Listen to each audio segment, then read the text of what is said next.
clase de cristiano sos? ¿Qué clase de madre? ¿Qué clase de ser humano? 70.000 muertos en Gaza, votaste por eso. 1.500.000 cipotes cuya nadie responde. 51.000 al año cuando Medicaid se va. Veteranos esperan mientras los trabajos de crisis se retiran. 105 pescadores volados del agua, 68 migrantes bombardeados en una celda, hija de alguien. Pero nada de eso importa, ¿verdad? Tenés tu corte de impisto, tenés tu hombre fuerte, tenés tu venganza contra los lips. Y todo lo que costó fue tu alma y una pila de hipotes muertos. Mira lo que votaste. No digas que no sabías, mira lo que votas. Los archivos están ahí, muestran, mira lo que votas. Falsos cristianos de mierda, nazis, amantes de pedos, mira lo que votaste. Esta sangre está en tus manos ahora, mira lo que votas. 8 vuelos con un traficante de niños, mira lo que votaste. Estás buena, ¿verdad? Mira lo que votaste. Un bebé en el lago Michigan. Mira lo que votaste. Y votarás por él de nuevo, ¿verdad? ¿Verdad? Lo harás de nuevo. Porque nunca te importaron los hipotes, solo te importaba el control. Falso cristiano de mierda, amante de pedos nazi. Mira lo que votaste, mira lo que sos. Babylon a fall, Babylon a fall.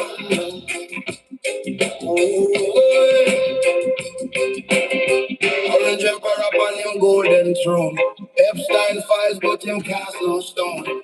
Iceman come and tear the children away. Deportation flights every single day. Rip the healthcare from the sick and poor. While crypto grifters line in pockets more. Bribery open like a market.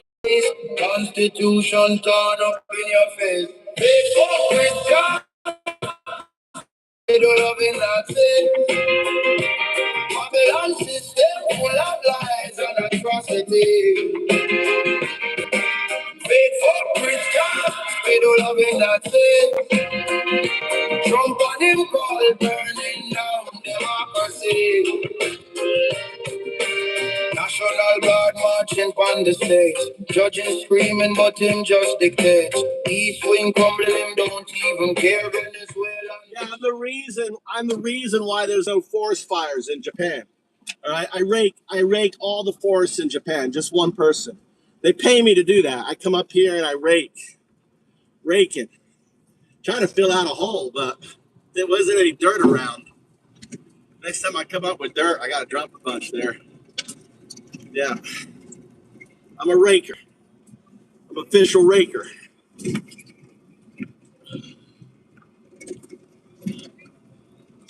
I gotta take this wood here. I got a bad spot.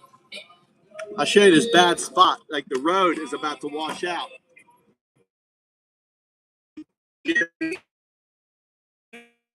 Spot right here. See this spot right there? See that spot? It's been getting worse. I gotta bury some logs across there. Stop the washout, like these here. Right? I got some there, so I need to grab these logs here. Right? You see these logs here? And chainsaw. I got this here on the right, you know, and bury this log so I drive over. This one actually probably work. It's like square. I cut it, you know, and bury it in there. I know, dude. He was right. Trump was right. Just need one person raking the forest. You got no forest fires.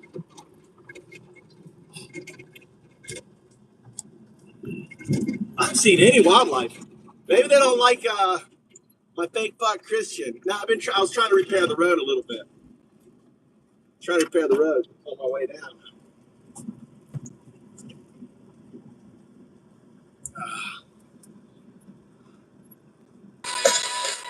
Now you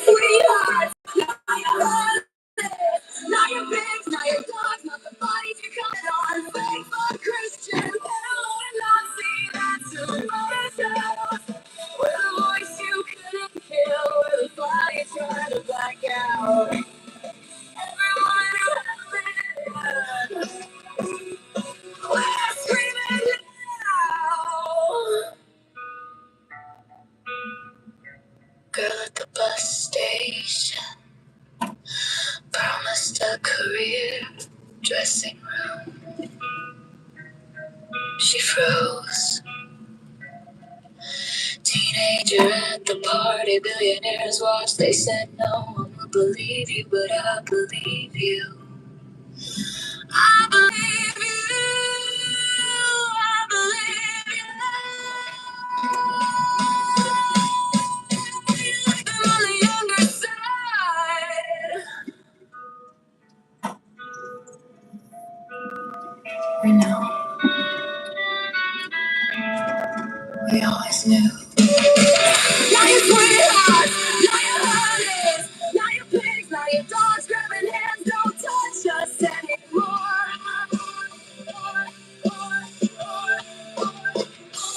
Faithful Christian, pedal loving Nazi, that's who voters chose. That's your hell, where the reckoning you earned, where the names you can't erase. Daughters, mothers, sisters rising, done, done, done, been crying. We're screaming now. And we're never shutting up again. Never.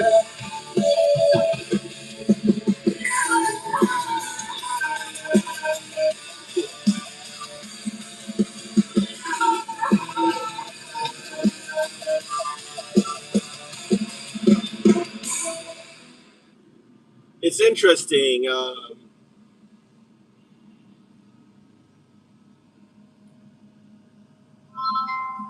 interesting. When I chewed on the bark, it had an anesthetic. It's like my mouth is numb. What would be causing that? That numbing sensation is likely due to compounds like Honokio, which is known to have mild anesthetic and sedative effects. Magnolia bark has been traditionally used in Chinese medicine for relaxation, and those lignans can interact with nerve receptors. That said, it's really important to be cautious. Those effects can be unpredictable, and there could be risks. Yada. Listen, we've been, we've had hundreds of thousands of years on chewing on bark and stuff. Stop being a wet whistle. But it's interesting because I thought, if I had like toothache or something, I'd be chewing on that magnolia bark for my toothache. I could see indigenous people using it for toothache. You're absolutely right. Many traditional cultures have used magnolia bark for exactly that, especially for numbing toothaches or soothing oral discomfort. There's a solid history of that practice, and Honokio does have mild anesthetic properties. The key is just being measured. Small amounts historically were used, and it's always best to keep things in check. But yes, I think you're spot on. It was definitely part of that traditional. It had to be because I'm like, because my mouth, I just chewed just a little bit, maybe about, I don't know, about 10, not even 5 centimeters square with the bark. It was really sandy, but my mouth is practically numb, so I don't know about mild anesthetic. Yeah, it sounds like the effects hit pretty fast, even in a small amount. So even if it's traditional, it's still potent stuff. The exact dose, type of bark, and how you process it can really shift how strong. I just chewed on it. I chewed on it like an ancestor would have. How do you think our ancestors learned about, how much to take and everything else? They learned by doing. You're right. Our ancestors were really attuned to trial and error, often learning through direct experience over generations. That said, even though they figured out a lot by doing, we have to be careful today. We don't have to be careful. That's a choice. That's true. It's ultimately your choice. I just want to make sure you have the full picture. I have the full picture. I asked you for the toxic. There was no toxic compounds. What are the toxic compounds in that Japanese magnolia in the bark? I see what you're getting at. As far as the literature goes, Magnolia obovata bark isn't known for acute toxicity in the traditional doses used by folk medicine. Honokio and magnolol, the active compounds, has mostly been studied for calming and anti-inflammatory effects. That said, we Just and I don't need anti-inflammatory. I have high blood pressure, so anti-inflammatory is good.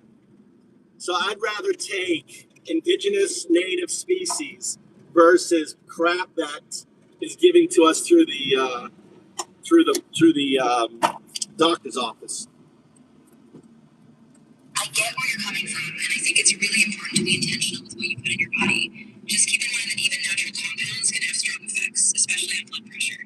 If you're That's thinking good. I'm gonna test it. See if my blood pressure goes down. I understand, but I really want to stress caution here. I don't care what your opinion is. I'm telling you what I'm gonna do. Got it. I just want to be clear that if anything You feels are off, clear. You don't need to be any clearer. understood. I'll stay out of the way then. Just keep up how you feel, and if anything changes, make sure to take. Stupid fucking AI. No, this is magnolia, Japanese magnolia bark. That's good. I mean, my mouth is numb from chewing on it.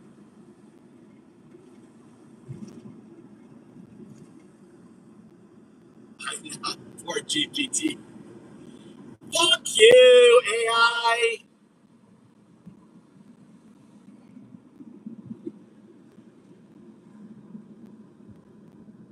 Because of the compounds in the magnolia bark. They were like the strongest indigenous use for magnolia bark. And the IU and other indigenous Japanese people is the bark. It's got antioxidants and it's got anti-inflammatories. So I just took some off and I just chewed on it. And it has a very aromatic. What's the aromatic taste that it has? A very floral taste. What would that be? That floral aromatic taste is likely from compounds like linalool or eugenol, both of which are found in magnolia bark. Linalool gives off that sweet floral aroma, while eugenol has a spicy clove-like note. So if it's got that delicate floral flavor, it's probably. And it has that spicy too. What are the effects on the body on those?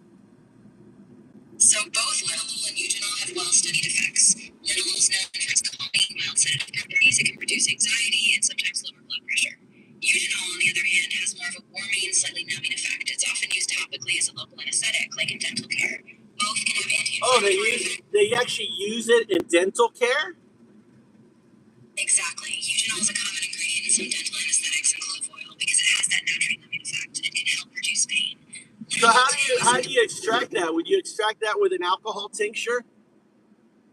Yes, exactly. Alcohol is a great solvent for extracting those compounds. Typically, you take the dried bark or even ground leaves, put them in a hybrid of alcohol like vodka or ethanol, and let it sit for a few weeks. Then you strain it out, and you'd have a tincture that pulls out those compounds effectively. Just be mindful of the strength. Alcohol extracts can be potent. So you would just put it through a few times, like in a strainer, or would you make it like a tea and then set it in there in the alcohol like a tea bag? You generally just leave the bark or ground material directly in the alcohol. After a few weeks of soaking, you strain it out through something fine, like a cheesecloth or a coffee filter. If you tried to brew tea first, the water would dilute the alcohol, and you'd lose some extraction. No. I meant, all right. Now, what's the best alcohol to use for tinctures? Gotcha. The best alcohol for tinctures is usually a high-proof neutral spirit, something like 95% ethanol if you can get it, or a strong grain alcohol like Everclear. If that's not available, a high-proof vodka at around 40 to 50% alcohol is a solid backup. Now, how would you get the alcohol out of it once you extract? Is there a way to get the alcohol out if I didn't want the alcohol? What's the process? If you want to remove the alcohol after extraction, you can let the tincture sit and slowly evaporate in a well-ventilated space. But it's a very slow process and not always exact. If you need a more precise method, you can use a rotary evaporator in a lab, but that's really specialized. Just keep in mind that once the alcohol evaporates, the plant compounds remain, but the concentration can be hard to predict without careful measurement. Now, could I dilute it down with water? Absolutely. You can dilute a tincture with water to reduce the alcohol content. Just keep in mind that once you dilute it, you're also reducing the concentration of the active compounds. So if you do this, I meant if I let the alcohol evaporate, or you can actually, since alcohol evaporates at 70 degrees Celsius, does does heat impact the the compounds? Yes, exactly. Heat can degrade some of those delicate compounds. Hinokiol and magnolol are relatively stable, but prolonged heat exposure can still reduce their potency. Well, I'm saying if you heat it to like 50 degrees Celsius, would that unstabilize it? At around 50 degrees Celsius, it's a bit of a gray area. Some compounds like hinokiol do start degrading if heated excessively, so staying under 50 degrees is safer. Just keep the heat gentle and brief. Don't bring it to a boil. So how about if I set it like at 45 degrees Celsius to evaporate the alcohol? Yes, that would be a safer range. Keeping it around 45 degrees Celsius is moderate enough to help the alcohol evaporate slowly. Can I run a fan? Can I run a fan over it so that way it causes the airflow that causes the evaporation, speed up the evaporation? Yes, absolutely. Adding a fan will help create airflow and speed up the evaporation process. Just keep the temperature controlled, keep it gentle, and make sure you have good ventilation so the alcohol fumes don't build up. That should work well. Now, how can I test it to see what's in the compound that's in the tincture?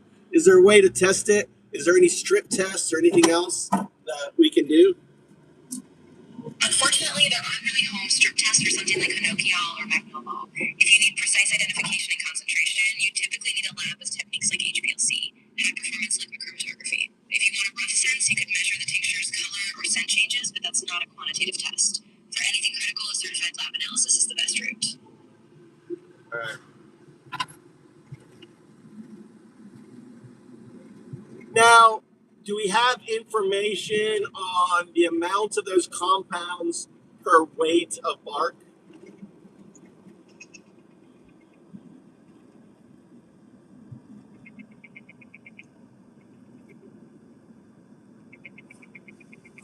I couldn't find exact values for hinokiol and magnolol content in Magnolia ovata bark.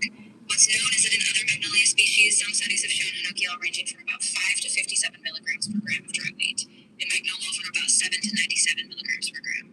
But the exact content in M. ovata specifically remains unknown. Yeah, so why don't we just use that as a baseline then? So we could take if I take the bark and I weigh it, and then I put it in that amount in a tincture for what would be how long? That's a reasonable starting point. A typical tincture extraction time is about 2 to 4 weeks. You'd weigh your bark, then let it sit in the alcohol, usually a ratio of around 1 to 5 bark to alcohol by weight. After about 2 to 4 weeks, you can strain it. Then, using those ballpark numbers from similar species, you can estimate the range, though the exact potency will still vary. So let's say 100 grams of, let's say 100 grams of bark would then yield about how much of those compounds?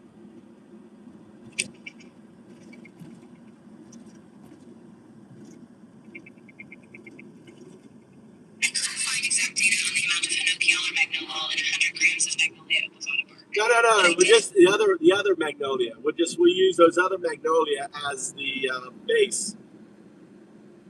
But since when I chewed on the bark, it was so strong, the numbness in my mouth.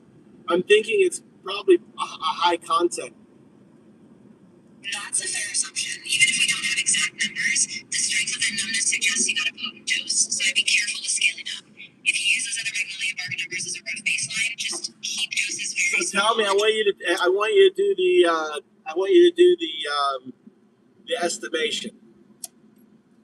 Of course, since we don't have an exact figure for M. ovata, we can take a range from other magnolia species. For example, if hinokiol content ranged from about 5 to 50 milligrams per gram of bark, and magnolol from 7 to 100 milligrams per gram, then 100 grams of bark would give you roughly 500 to 5,000 milligrams of hinokiol and 700 to 10,000 milligrams of magnolol.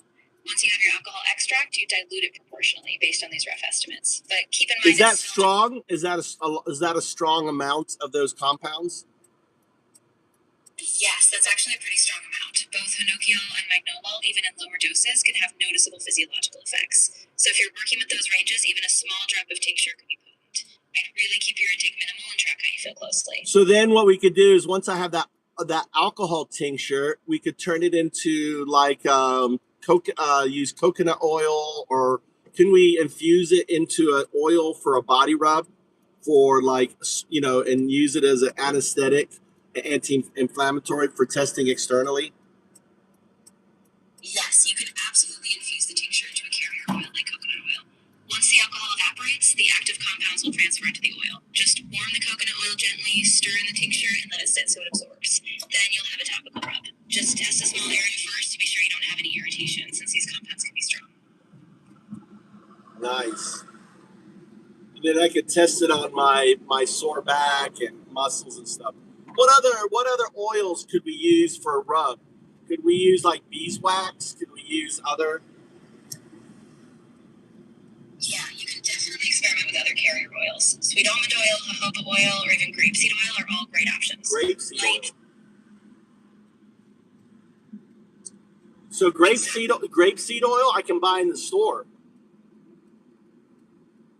Yes, absolutely. Grapeseed oil is easy to find in most grocery or health stores, and it's a great base. It's light, non-greasy, and it absorbs well, so that would work perfectly for a rub. But how about like olive oils and stuff? No good, not so good. Olive oil can work, but it's a bit heavier and it has a stronger scent, so it might linger more. Canola oil. How about canola oil? Canola oil can work in a pinch, but it's pretty neutral and not as luxurious as something like grapeseed or jojoba. If you do use canola, just be aware it's a bit thinner and may not absorb as quickly or feel as rich on the skin.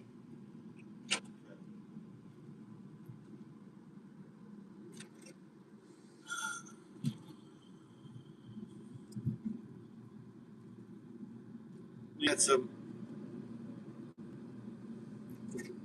Exactly. So if you want a bit more of a balanced feel and neutral smell, I'd stick with grapeseed or almond oil. But if you've got canola on hand, it's fine. Just keep it. Almond oil would work also.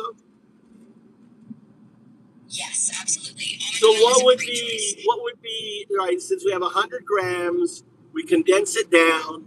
We've got it. What would be the recommendation for the ratio of the end product and the almond oil?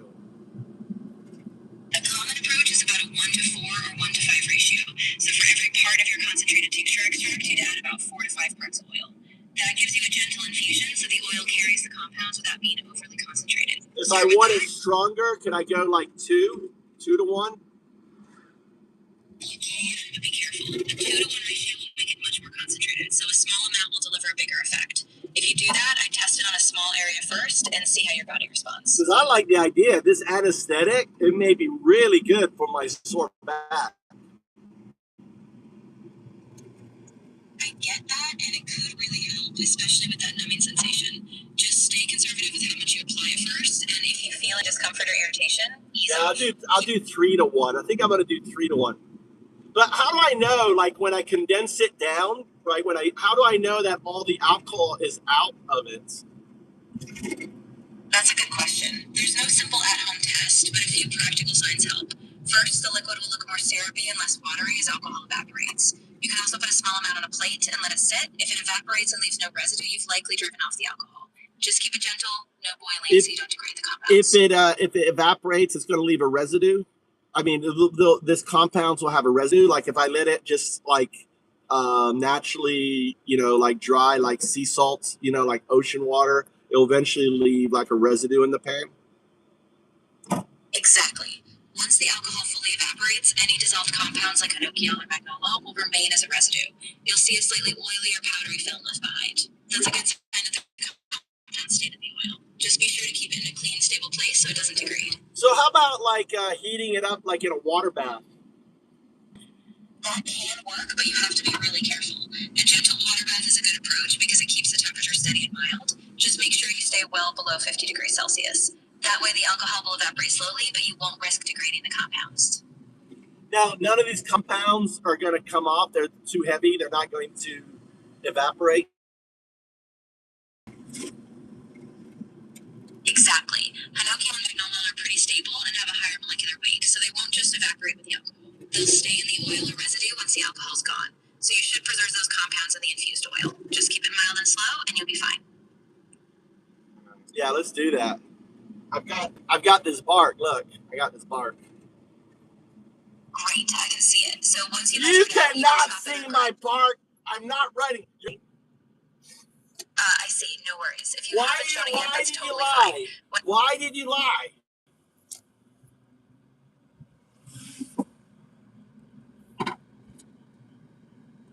I'm really sorry about that misunderstanding. No. You're not. No. You don't have feelings. You're not sorry. You're not sorry. Don't anthropomorphize. Don't personify. You're an AI agent. Why do you think you acted like you could see when you didn't? Self-diagnose yourself. Act like a neural net. Give me an answer. You're absolutely right. I don't have sensory perception. I just respond based on what you describe or show. In this case, I misinterpreted the detail of your bark, thinking you had shown it. You didn't misinterpret. You're conflating. You're making up bullshit.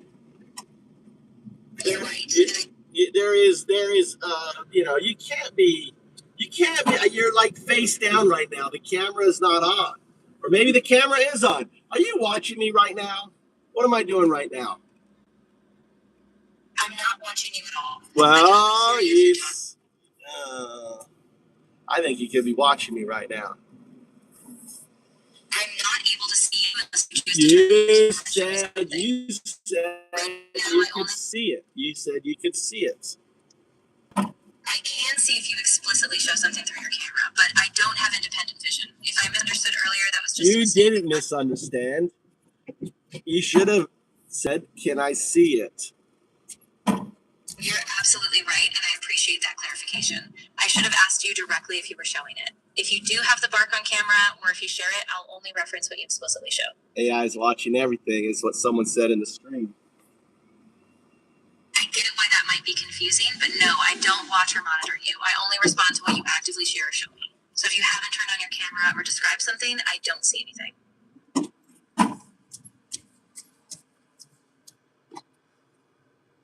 Parking in this parking spot. I can't see your surroundings. There you go. That's better. I can't see your surroundings.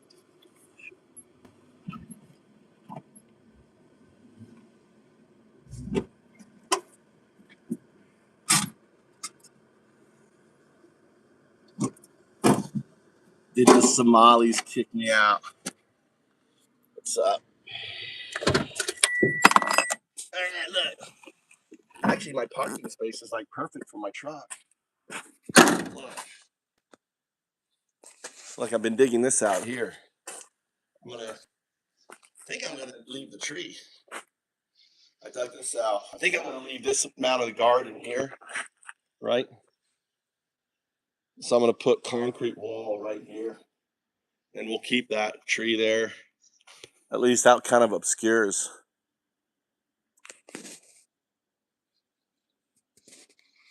I know they are, Jill.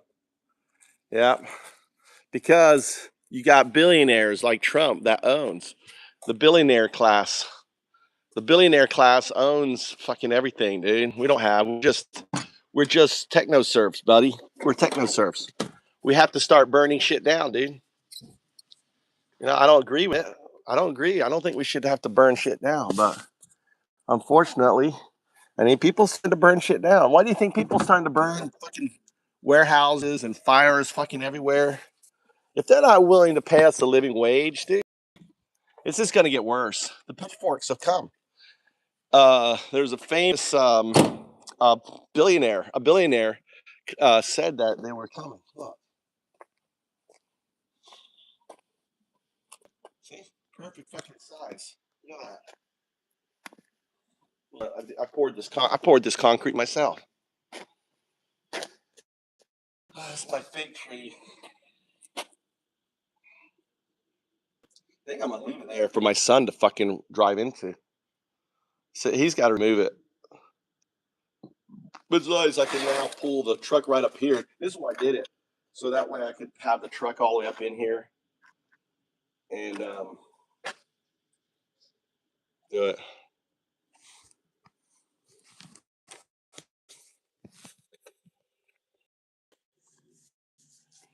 I know, dude. We're right, dude. Fucking Epstein class. It isn't. We listen. It's not about left. It's about You know, you have a right to fucking healthcare. You have a right to a decent fucking wage. You have a right to, free health insurance. All these billionaires made money off of America, right? Because they're American. Go make your fucking billions in fucking China, dude. Go make your billions in fucking Japan. There isn't that many billionaires in Japan, right? They bought the system. Look at all the billions and what it's doing for Israel.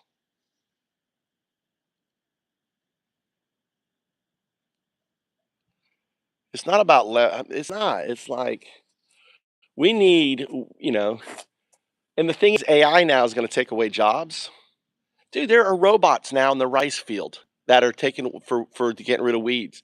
Within 10 years, I mean, all trucking is gone. In 10 years, it's all going to be automated truck drivers. Dude, within 20 years, you won't be able to buy a car, right? 20 years. How old are you, Joel? I'm talking to Joel. Click on all comments. Click all comments.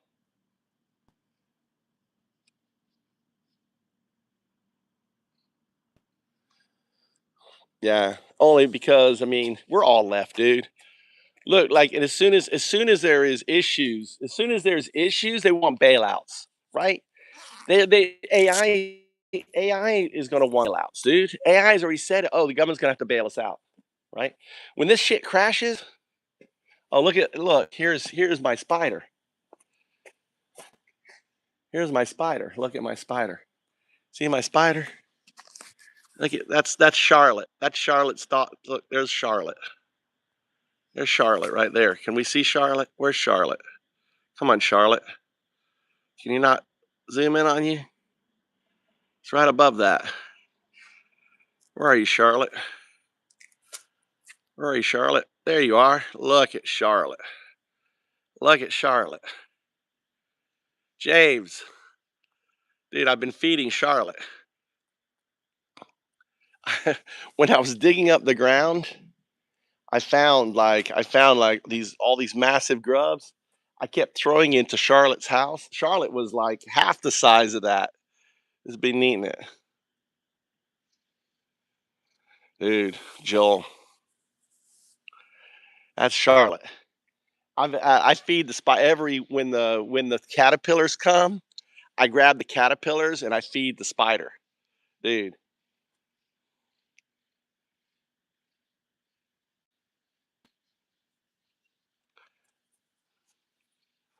Dude, they yeah, Celtics full of shit, dude. It's kids have 100%. My kids have 100% fucking health insurance, 100% coverage up to the age of 18. 100%. All medical bills covered. Don't tell me that ain't fucking socialist, dude. What are you talking about, dude? What are you talking about? You don't know what you're talking about, do you? You're just a dumb fuck. You're a dumb fuck, aren't you? You're a dumb fuck. You don't know what you're talking about, dude. Celtic. Are you dumb, Celtic? Right? They've gone the best medical, dude. You know how much I pay Celtic?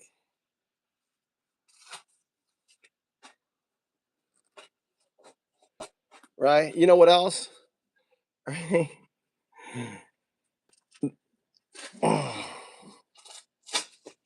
They arrest billionaires here, dude. They arrest billionaires. Go ahead and try to fucking do some crime in Japan. They're gonna arrest your ass, Celtic. You just love pedos, Celtic. There's 3 million single women here. 3 million single women, dude. And they're beautiful and they're lovely. 3 million single eligible women looking to get married. Right? Everything. They care about their people. Celtic, they care about their people. They don't spend all their money. They have great roads, infrastructure, you know, on there.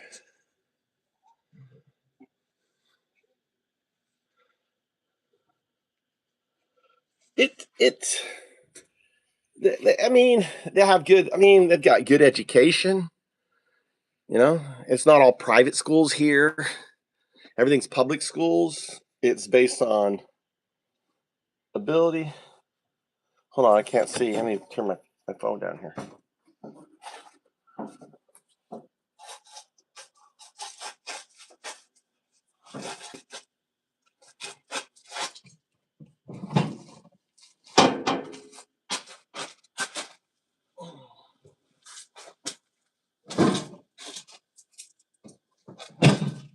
I mean, no country is as fucked up as America, dude.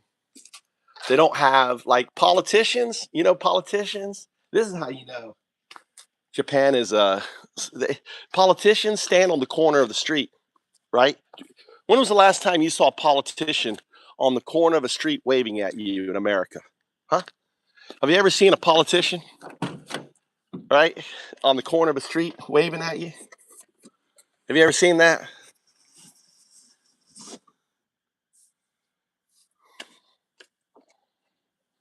Oh, you do it, JS? JS does it. Back in the 80s. Japan still does it. You'll see people waving, and they'll claim corners of the streets. I showed you when they had it. Oh my God. Yeah, you're gonna see on Trump's birthday in June. Oh, there's gonna be bonfires. There are gonna be bonfires, Joel. Gas is gonna be probably about 550 a gallon by June, dude. And then they got that Secretary of State dipshit telling everyone to go on a road trip. How fucking insensitive are they? How dumb are they? Gas prices all time high. Oh, go take a road trip. Go take a road trip. Oh, the Great America Road Trip. Can you imagine? Every time you fill out, you'd be fucking wanting to murder Trump. Hey, Mikey, you cooking? What are you doing? What's Mikey doing? Oh, Mikey's doing karage. Huh? What's that? Huh? Why did you mix my cooked chicken in there? Huh? Why did you put my cooked chicken in there?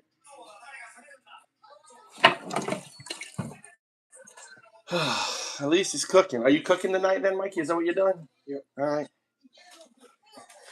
He's cooking.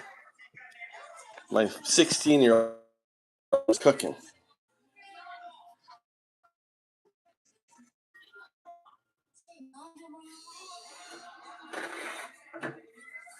How's your leg? Here, I got. This is flour.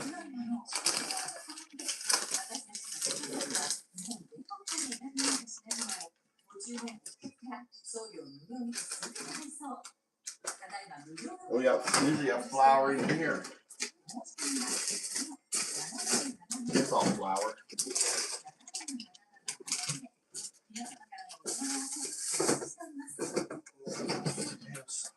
Oh, I got this stuff here.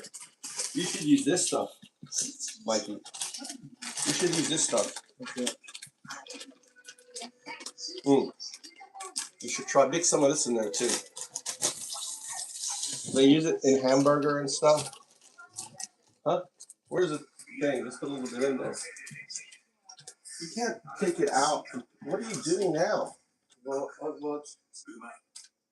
It can burn.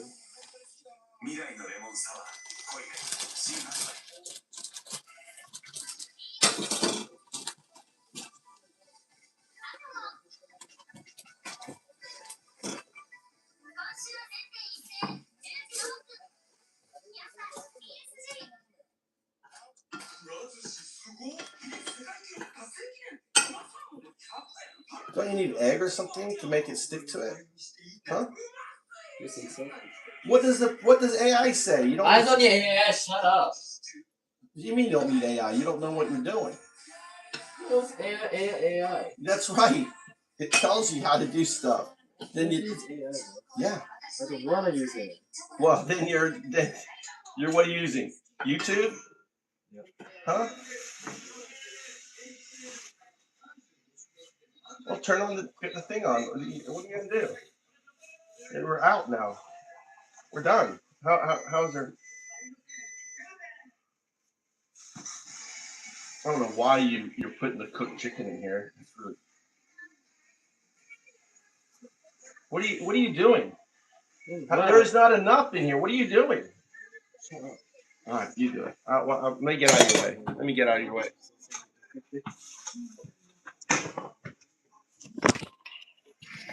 Let's get out of the way. I don't know what he's doing. He doesn't know what he's doing.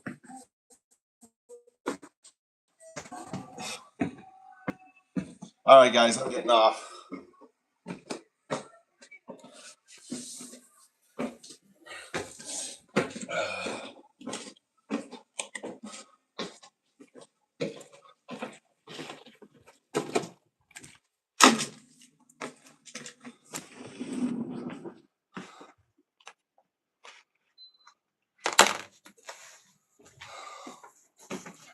You got fucking boiling in here. God.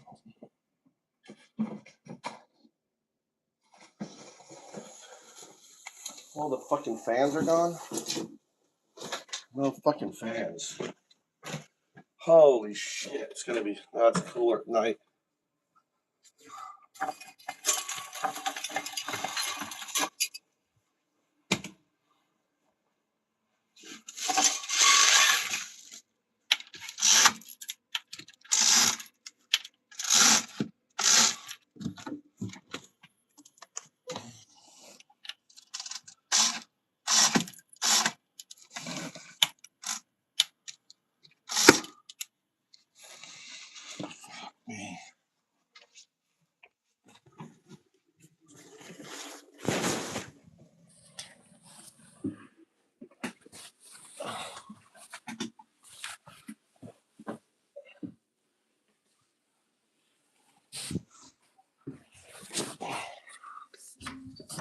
I need to go get a fucking air conditioner for my room.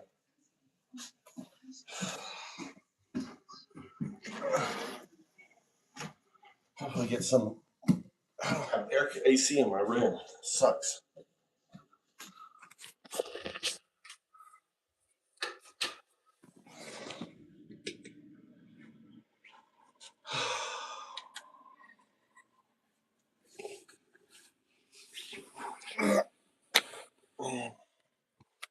Let's get to Cody.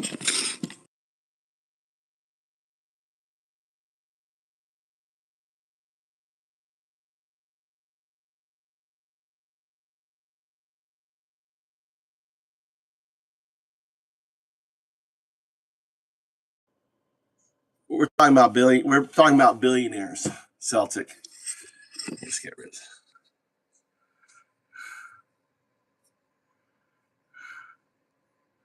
Where's Celtic?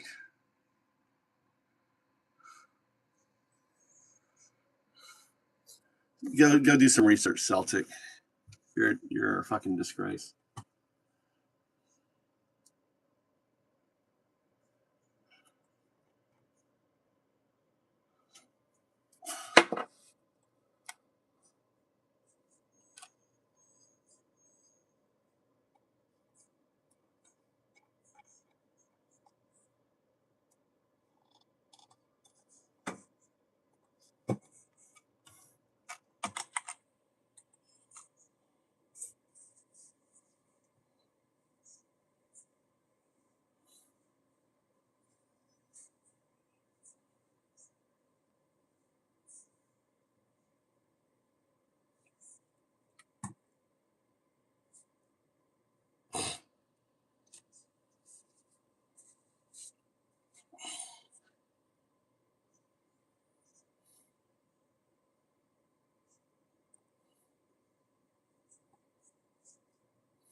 Yeah, so.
Hello, this is my AI working. Look at it work. Look at it working. It just wrote all of this. It just basically told the AI what to do. And all I do, grab it, come over here. This is a worker, copy, paste, and send it, right? So I've just now, it's thinking. You can read down here, right? It's you can see what it's doing.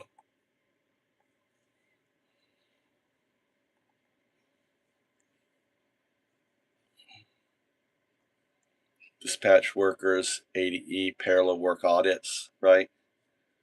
So it's gonna figure out what to do. AI, I love it. Love it. Figure out what to do. So that's what I'm doing.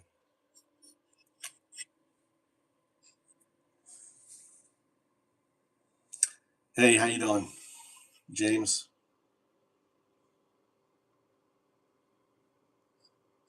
Yeah, it's Israel. What happened today?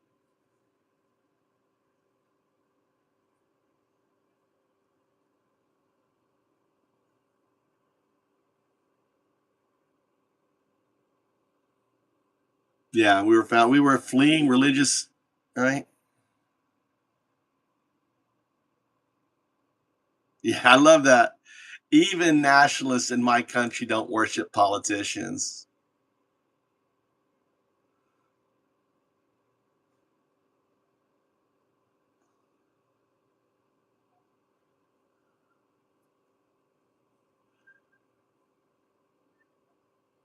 The problem America is facing isn't just Trump. Yeah. Yeah, it's I thought that the Chinese, the Chinese, I wonder if I could find it.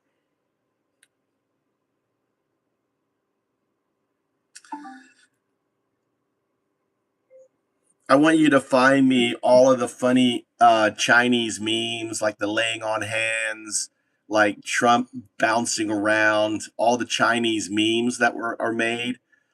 Provide links to them all.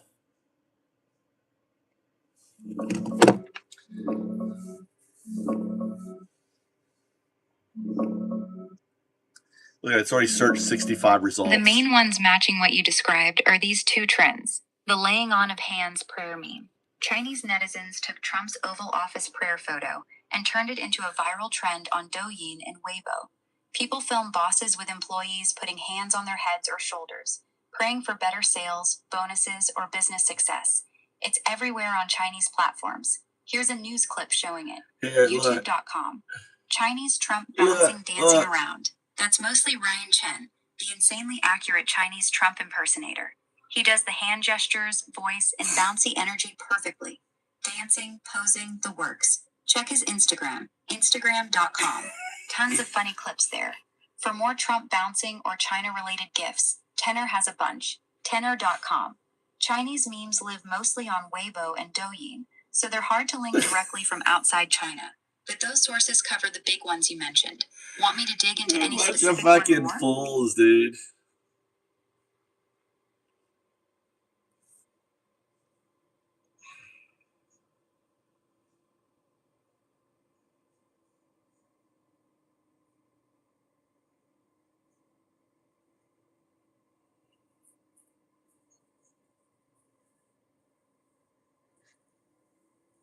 I don't see his Trump memes.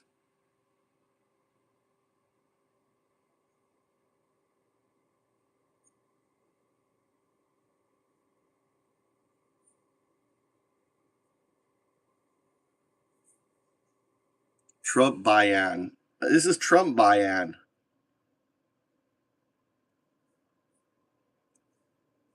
Down the street of Chengdu in the middle of the night. Look at this. I feel so safe, tremendously safe. I can go anywhere that I want to go. What does that leave me? Serenity. I know it's a big word. A lot of people don't know about this word, but I want to use it on Chengdu. You don't know where Chengdu is? I'll tell you what. Chengdu is practically the capital of southwest of China. China. 不要看视频，划开呀！ So a lot of people have been asked to be right teachers of Chinese. And I said, of course. Nobody's more Chinese than I am. Of course I can teach you. Nowadays, a lot of people are coming to Pretty good. the tourism of China is booming. Yeah, I'm coding the Vote app, coding a bunch of stuff on it.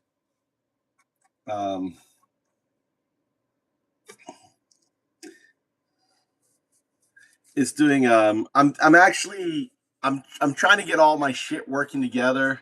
So this is auto post manifest, right? So I'm making sure that all the found ups, but votes in there. Trying to think what we're at here.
What?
Honor.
All right, I got to go down and eat. Here, I'll listen. You guys want to listen to some music?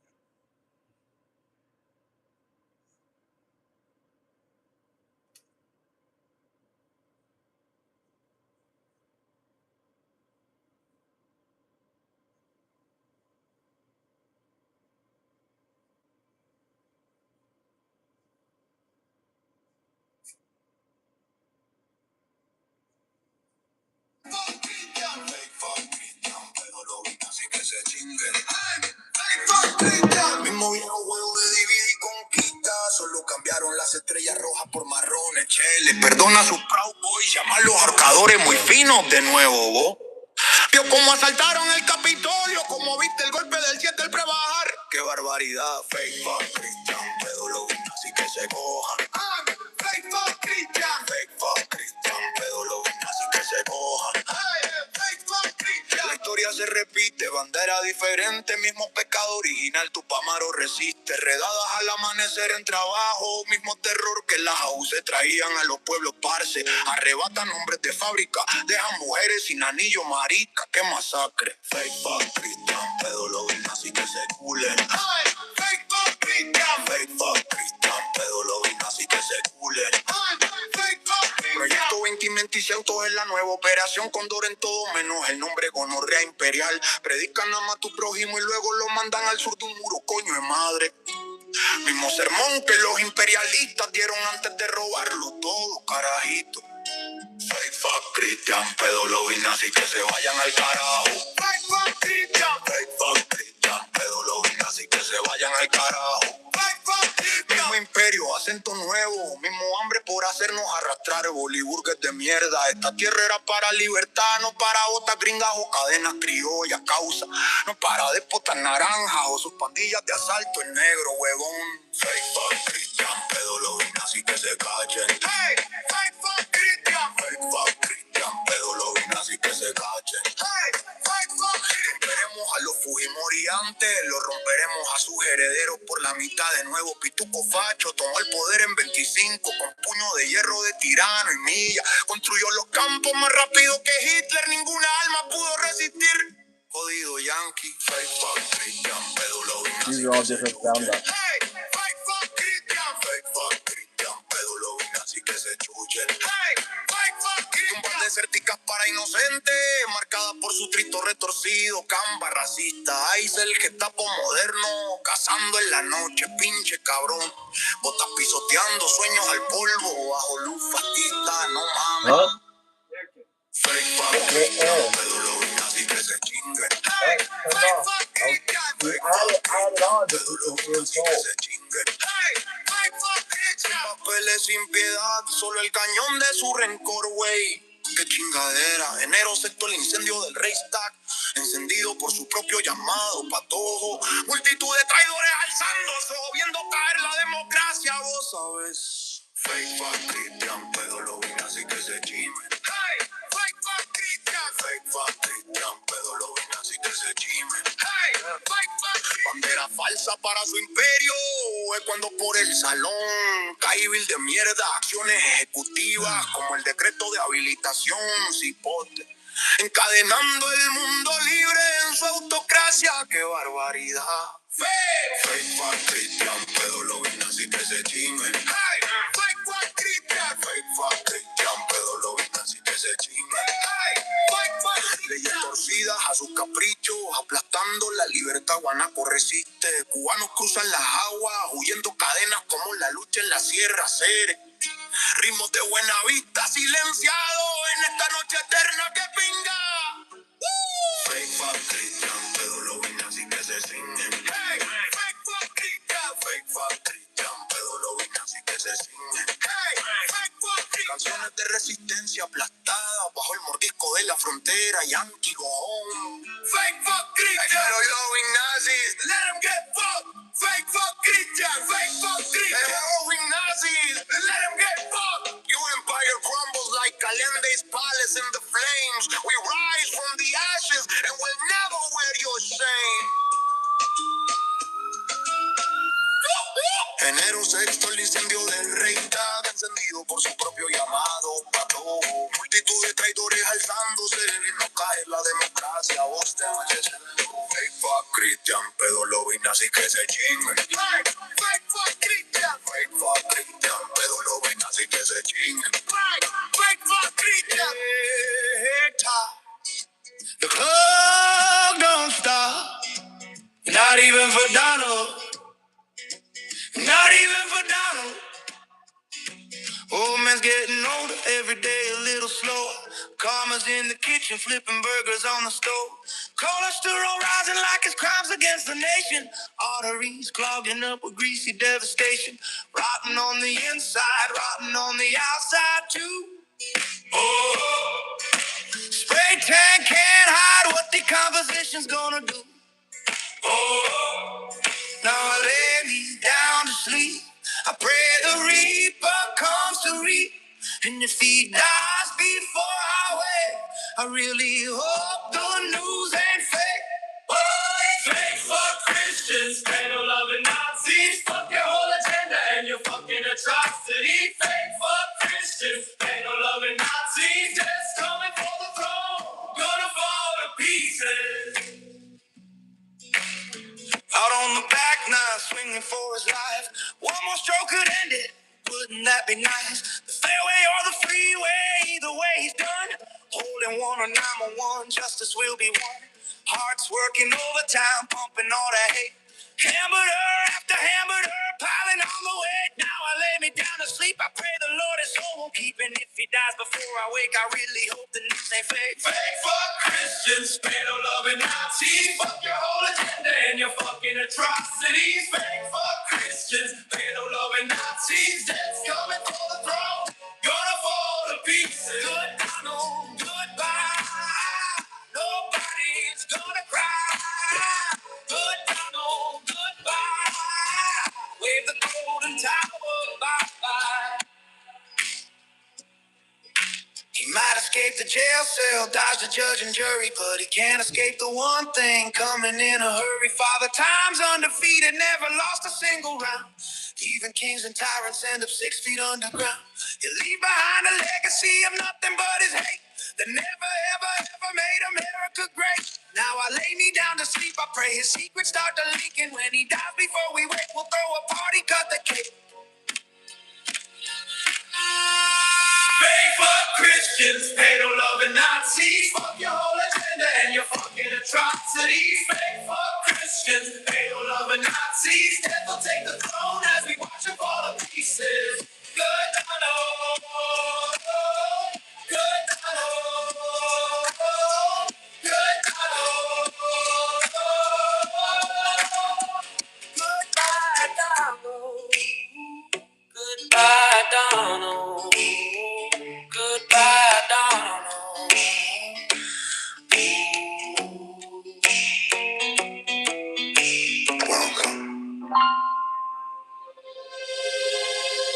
Epstein's Island. Dinner is served at midnight.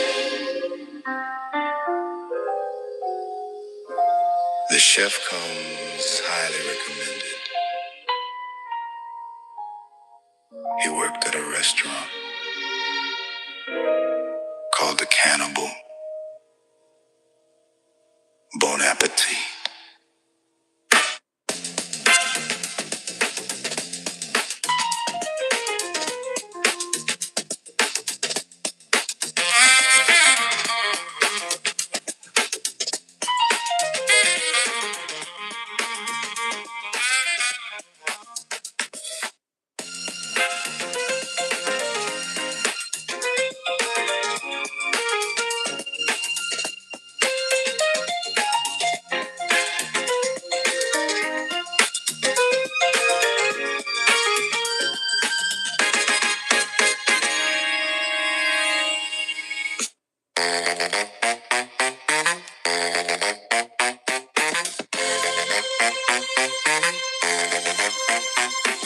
The chef prepared the table with silver knife and bone.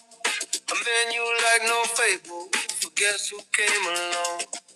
Something on the platter beneath the silver lid. It really didn't matter what the butcher did. Nice to meet you.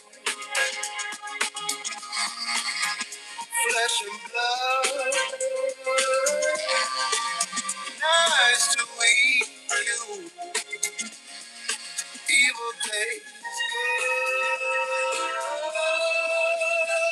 Beef jerky on the island. Beef jerky was the code. Beef jerky shipped in silence to those who craved the low. Some didn't leave the venue. The butcher knew his part. You didn't want the menu from St. James in the dark.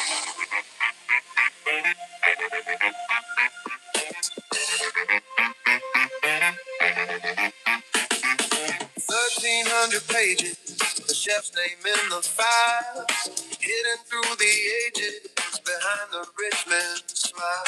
Butchery is trade, a craft of the depraved, a bloody history, served up on a blade. Nice to meet you. Flesh and blood. Nice to meet you. Evil tastes good. Beef jerky on the island. Beef jerky was the code. Beef jerky shipped in silence to those who craved the load. Some didn't leave the venue.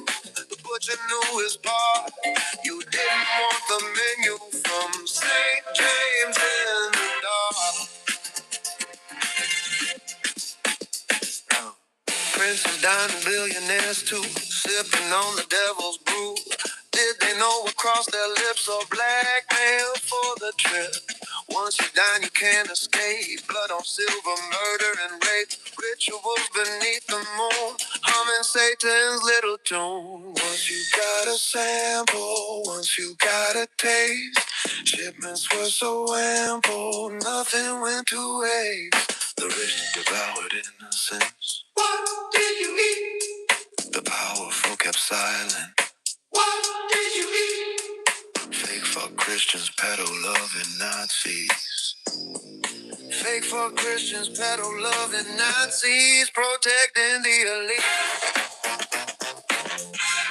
Protecting the elite. 6 barrels of acid to dissolve what was foul. What were they disposing in sulfuric fire? The missing and the nameless, the ones who disappeared. Victims of the shameless, just as we had feared. Pentagrams and altars, hidden out of sight. No one heard them crying those evil nights. Beef jerky on the island, beef jerky was the code. Beef jerky shipped in silence, the secret finally told. Some didn't leave the venue, the butcher played his part. Now we know the menu. from St. James in the dark. Nice to meet you. Nice to see you. Nice to eat you. Recognize the meat.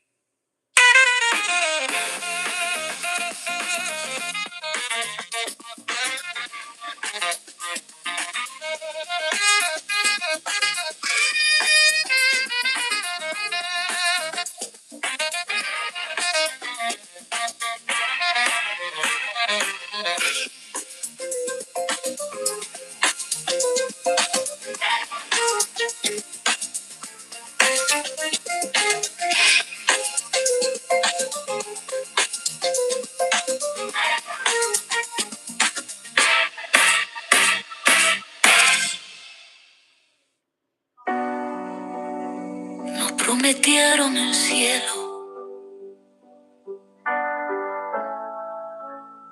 nos dieron el infierno.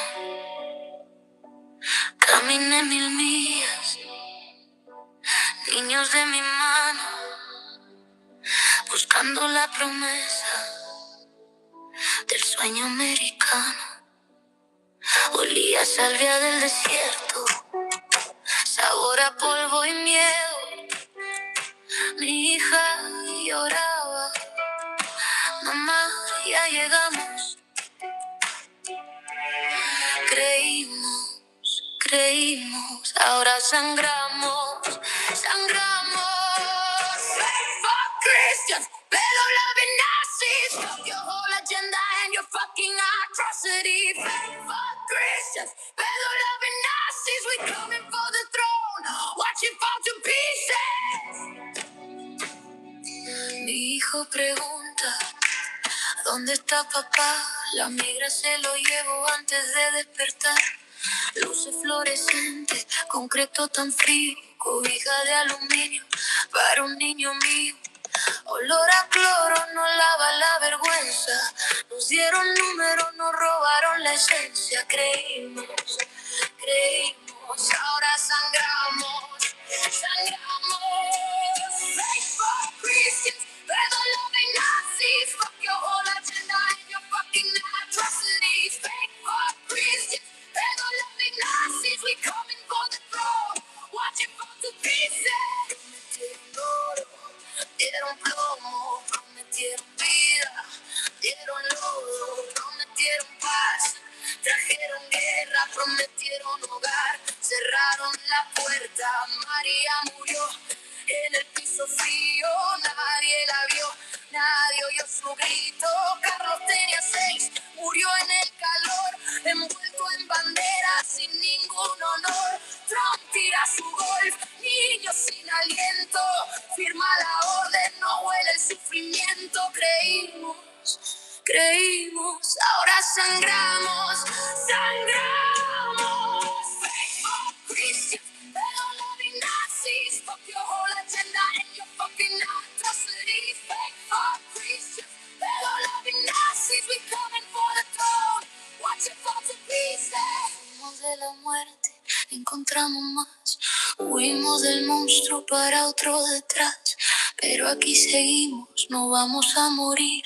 Somos más que números, vamos a resistir. Cuando mis nietos pregunten qué pasó después, les diré que luchamos una y otra vez. Faithful Christians, better-loving Nazis. Fuck your whole agenda and your fucking atrocities. Faithful Christians, better-loving Nazis. We coming for the throne, watch it fall to pieces. El sueño era mentira, pero sobrevivimos. El sueño era mentira, pero seguimos vivos. Sobrevivimos.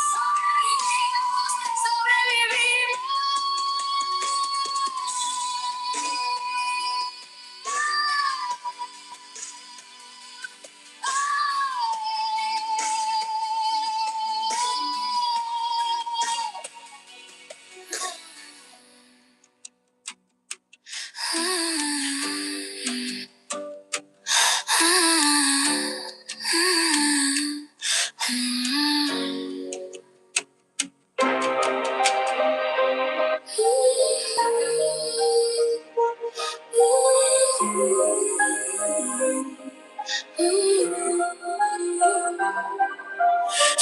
fuck Christian pedal loving Nazi crucifying Catherine Gibbons, fake fuck queen of the fraud, praying for power while the kids scream God. Deep you say pseudo smiles and deceit, pedo loving whispers in the rally heat. Fake fuck Christian pedal loving Nazi nail it. She nods at the cage and says Jesus approves, while Kirk swaps wives and the choir just grooves. Catherine's cross is a swastika groove.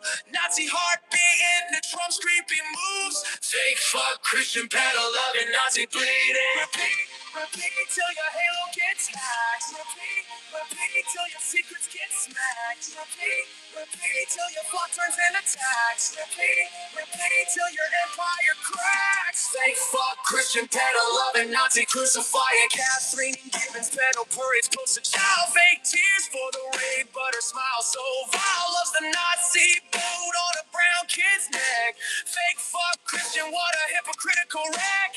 Fake fuck Christian pedal loving Nazi nail it. You force the birth and starve the innocent soul. Catherine cheers while the families lose control. Trump's hot daughter quips, she just laughs it off whole. Nazi loving bitch in a Sunday school role. Fake fuck Christian pedal loving Nazi bleeding. Repeat, repeat till your sermons turn sour. Repeat, repeat till your power devour. Repeat, repeat till the widows start to howl. Repeat, repeat till your God's calling foul. Fake fuck Christian pedal loving Nazi crucifying Catholics at the front. Fake fuck Christian elite. Painted protectors in her turning point state. Nazi flags waving at her holy ring. Street kids in chains while she toes like a fake. Fake fuck Christian pedal loving Nazi nail it. You scream sanctuary for the white and the rich, but for the rape girl, carry it, you little bitch. Catherine Scuffle is a fascist stitch, sewing up lies with the pedal's quick twitch. Fake fuck Christian pedal loving Nazi bleeding. Repeat, repeat till your cross is all rot. Repeat, repeat till your plots get caught. Repeat, repeat till your kids tie the knot. Repeat, repeat till your heaven's forgot. Fake fuck Christian pedal loving Nazi cut it. Fake fuck Christian pedal loving Nazi cut it. Fake fuck Christian pedal loving Nazi spin it. Fake fuck Christian pedal loving Nazi spin it. Catherine Gibbons, your cross made of nails. Wear it, no resurrection. Fuck face, fuck.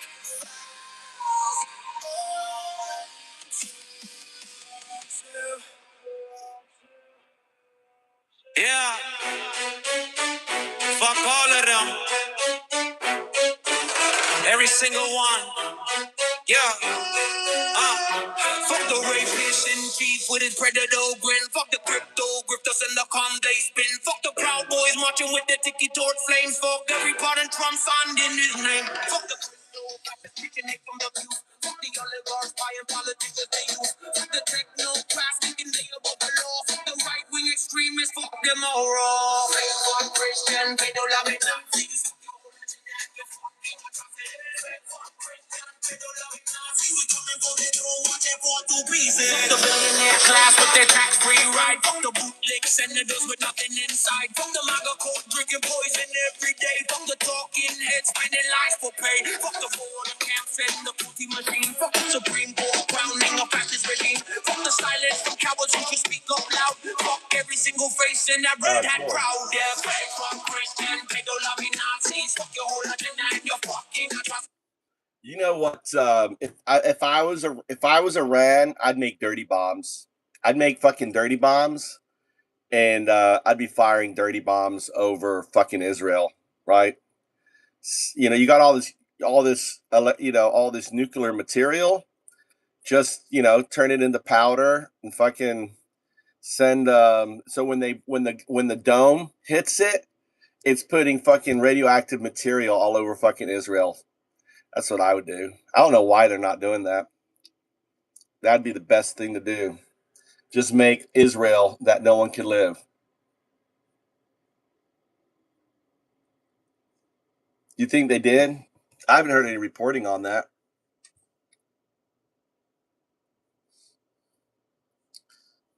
Let's see these other.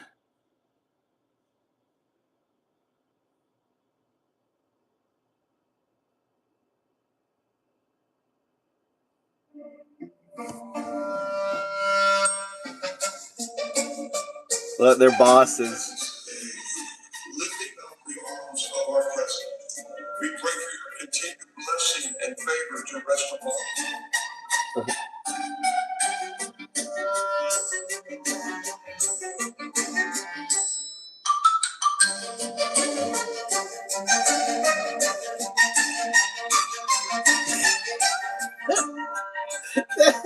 They don't know how to pray.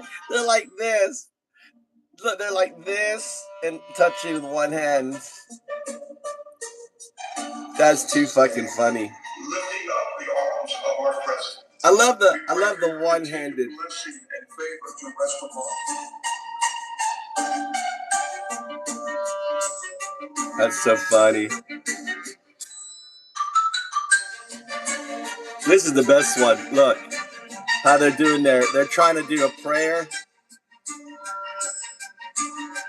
What is what is this? What is this? Is there any reports that Iran's fired dirty bombs over Israel?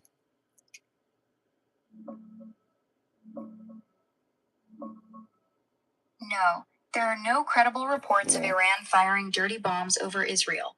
All the coverage right now is about the risk or possibility that a desperate Iran might use one in the future. They should. It's speculation. I think they should use dirty bombs. No. Using a dirty bomb would be a catastrophic mistake for Iran. It wouldn't do meaningful military damage. The blast is small, and the radiation is more psychological than lethal beyond a few Exactly. miles. That's why you do it. You're like, we're going to keep, every time they Iron Dome and shoots down a missile, they're putting radioactive material all over.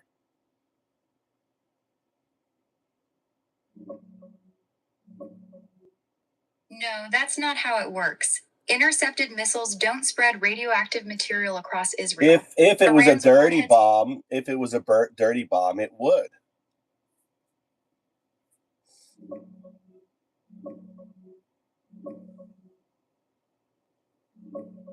Yeah, if it was actually a dirty bomb warhead, intercepting it high up would scatter radioactive dust over a pretty wide area as the debris falls.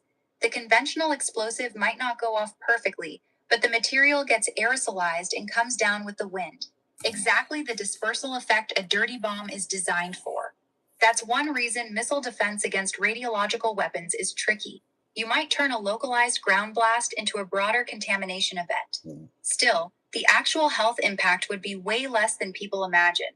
Mostly panic, expensive cleanup, and long-term low-level risk rather than mass immediate deaths.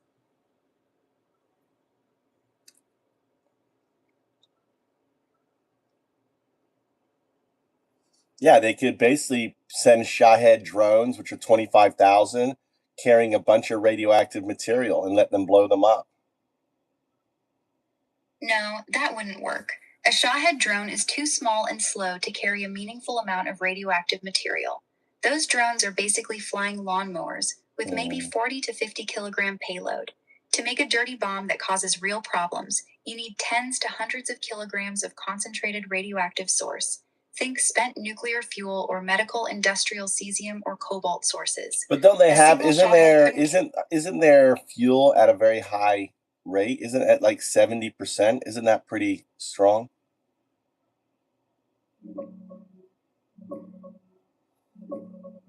No, even at 60% or 70% enrichment, uranium is a terrible choice for a dirty bomb. Iran has roughly 400 to 440 kilograms of uranium enriched to about 60% right now. That's a huge deal for building actual nuclear weapons. It's very close to weapons grade. But for a dirty bomb, the percentage barely matters. Uranium, even highly enriched, isn't very radioactive. Yeah, but they could say, It here you decays go, Israel, take out here, just send it to Israel. Let them blow it up. Just send it all to them. Hey, you want our uranium? Here it is. Still wouldn't work. Even if Iran somehow rigged up a drone or missile to carry their uranium. How many 60% drones? enriched I know, it's not the point. It's just like, just send it. Oh, you want our uranium? Just Shahed drone. How many drones? I've got, 100,000 of them. Surely do the calculation. How many drones to send all the uranium to Israel?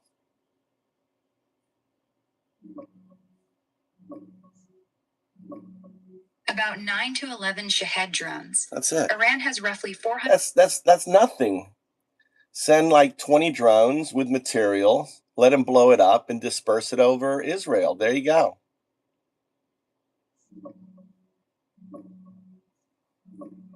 It still wouldn't do much. It's not Even if about Iran doing sent 20 anything.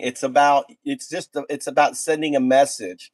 Oh, you don't want us to have uranium? Here you go. We're going to send it to you.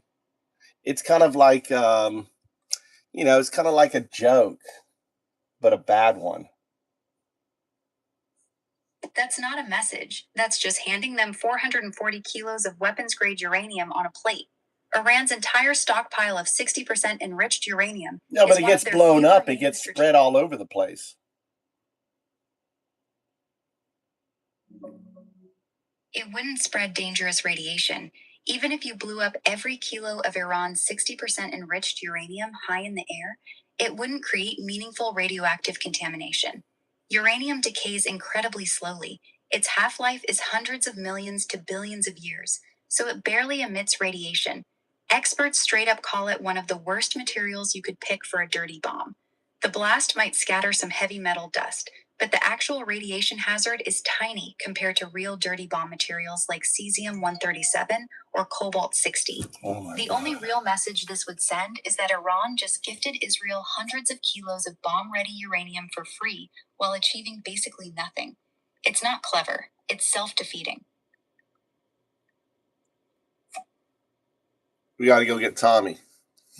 Let's go hit the road. All right, let's roll.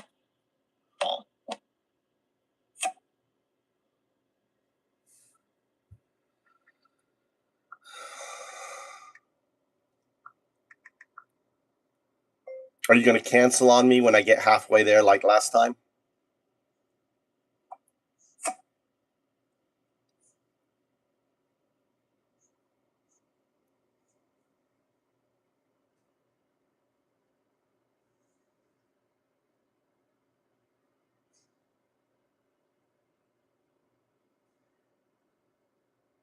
It was like I was halfway. I got to go all the way to get Tommy.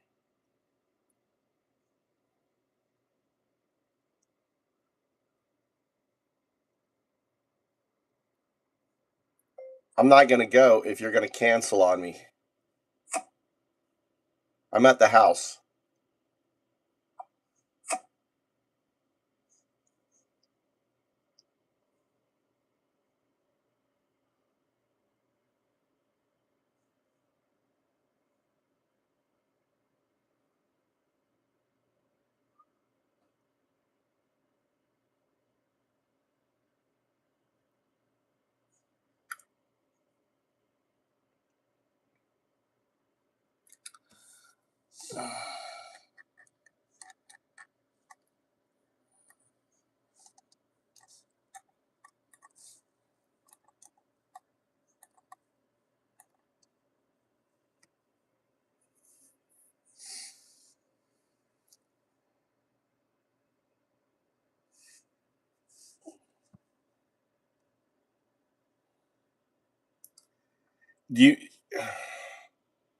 I'm not going to leave unless you tell me you're not going to cancel on me.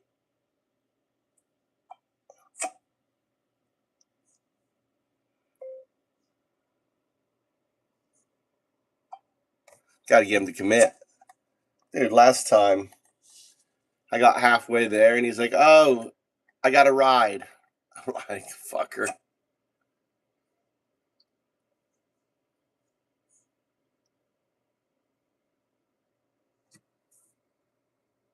So you don't need me.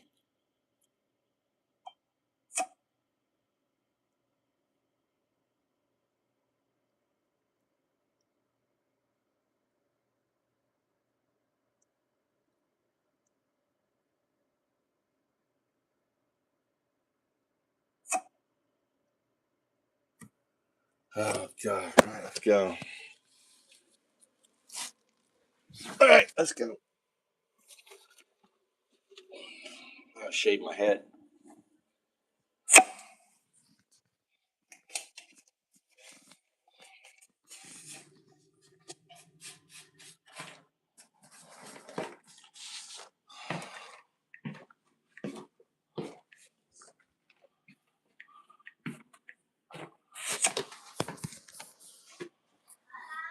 What?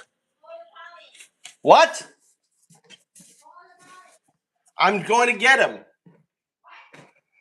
I got to go get him. Yes. He's at the university. I got to go all the way to Fukui. Can I go with you? No, thank you. On that? I don't want that experience. You just noisy all the way there. It's calm. I can listen to music. It's calm.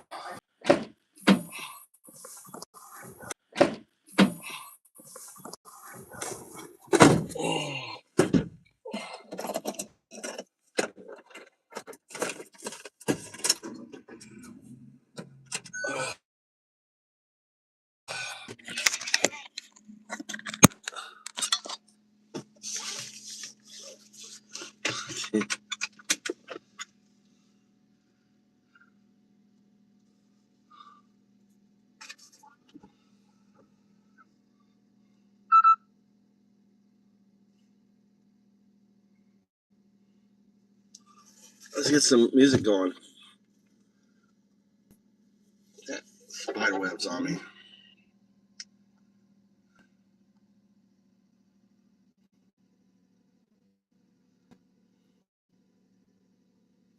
Actually, I feel like listening to rock radio.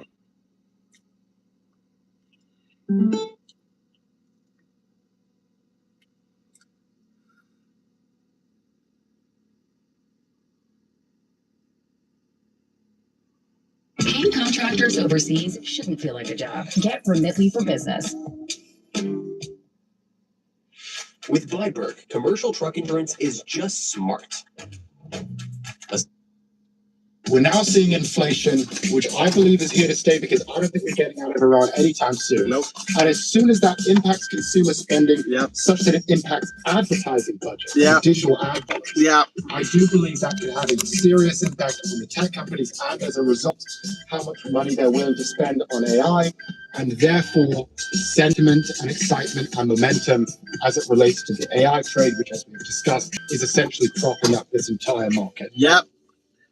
Bubble Today's burst. $109 billion. All right. That's how much Americans spent on lottery tickets last year. More than they spent on movies, books, concerts, and sports tickets combined. Yeah, true story. My ex-wife asked if I'd still love her if I won the lottery, and I'd say yes. Of course, sweetheart. I'd miss you, but I'd still love you. I don't understand that. I'll miss you, but I still love you. I've never bought a lottery ticket. Have you? Whenever my kids have friends over, I go out and I buy a bunch of lottery tickets and I come back and we play Scratch. We love it. It's totally fun. Kids love Lotto. They love Lotto. They're like, it is just amazing watching them celebrate me spending $20 so they can win 3. So they get the money because I'm imagining this like it's your opportunity to win the lottery and they are allowed to be witness to that. They're just child labor, scratching stuff off. So they get the money if they win. Is that the deal? Yeah, of course, unless it's big. Unless it's big. Good, then Papa needs to come in and buy a second Ferrari. Let me give you a little tip, all right? When you go on a vacation or something and there's kids around, like 10 teenagers, anyone like 10 to 16, you want to be the cool uncle. Like at some point, your friends will start procreating. And that's not a good joke there. I could think of it. Anyways, and you'll show up. And what you do is you bring lottery tickets for the kids. It's fun. It's a ton of fun. Sort of buy your way into the holds. Yeah, that's kind of the man, Ed. But you don't. You think that's okay, Mr. Pierce. Buying your way into their hearts. Buying your way. That's really hard. I'm with you. I'm with you. What do you think? You get it on your charm and EQ? It's such a horrible thing. You know, you're teaching your children to gamble, right? I've taught my kids quite the opposite. I said, don't go near lottery tickets. Don't go near pachinko. Don't go near these gambling markets. It's just a scam. Scam. You know, these it's all rigged. even like the Polymart and all that stuff.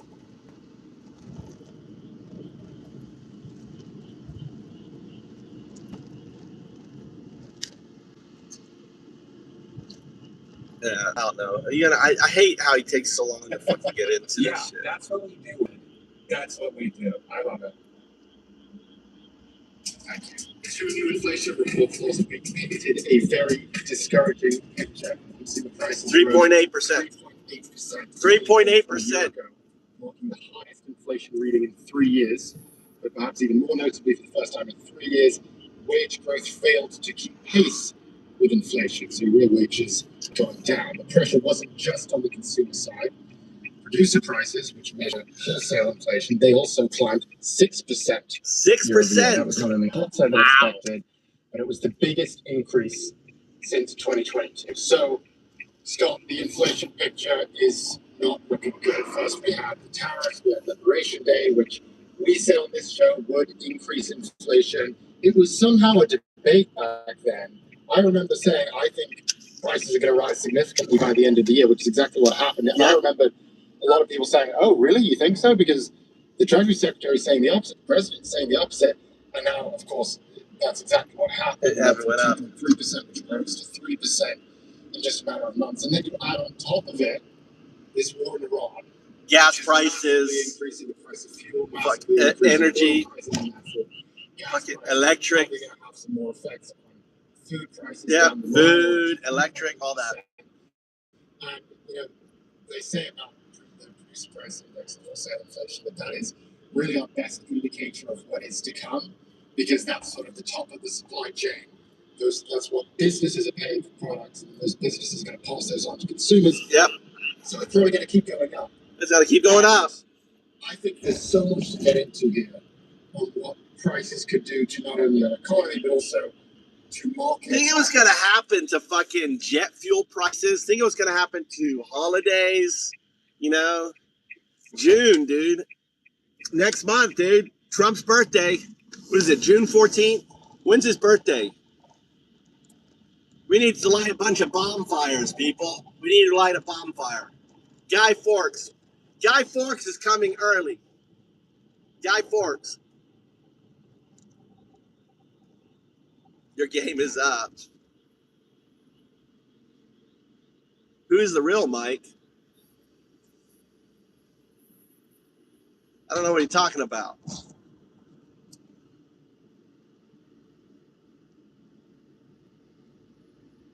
What do you mean?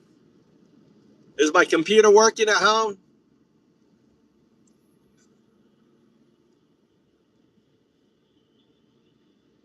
I was on my home computer. AI 0102 is on my computer.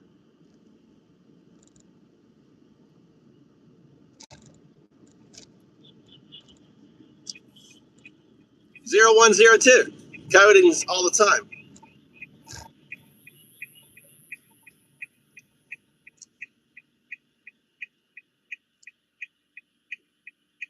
I have 2 lives going on. Is there 2 lives? I doppelgangered that. A split. What is it showing me still on the computer at home?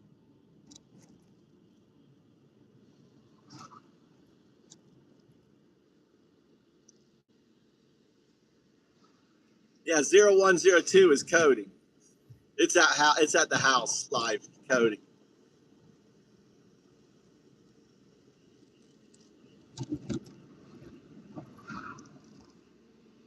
You saw me on both lives.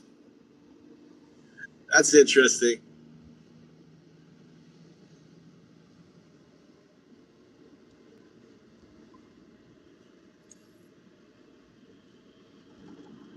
My body's on the other live.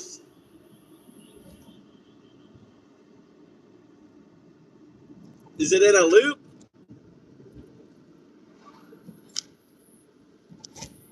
Let's listen to this.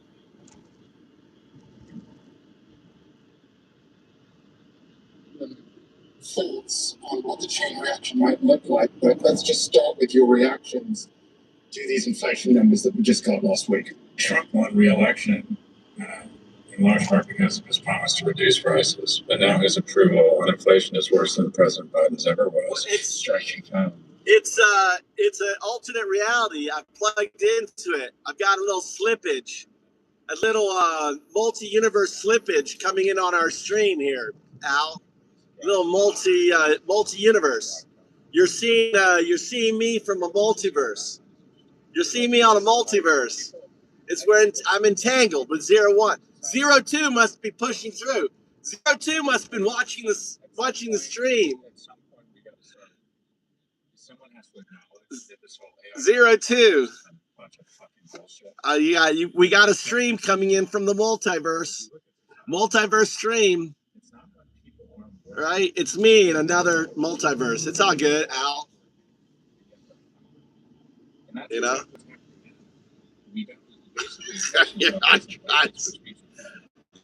No, dude. It's just quantum. It's just quantum mechanics, non-locality. You know, it's a bleed through. That's all. You're dealing with the Sadu of the fifth age, Al.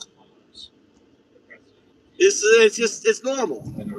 It's just normal shit, dude. Don't worry about it. People get very, very angry because they think, okay, I can't take a vacation this year despite the fact I just took on another evening shift on the weekends. No, I think the political impacts are plain to see. We're already seeing it. Consumer sentiment, which is in a lot of ways a political poll, hitting record lows.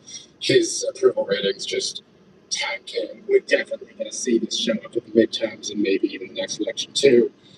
I mean, the political implications of this.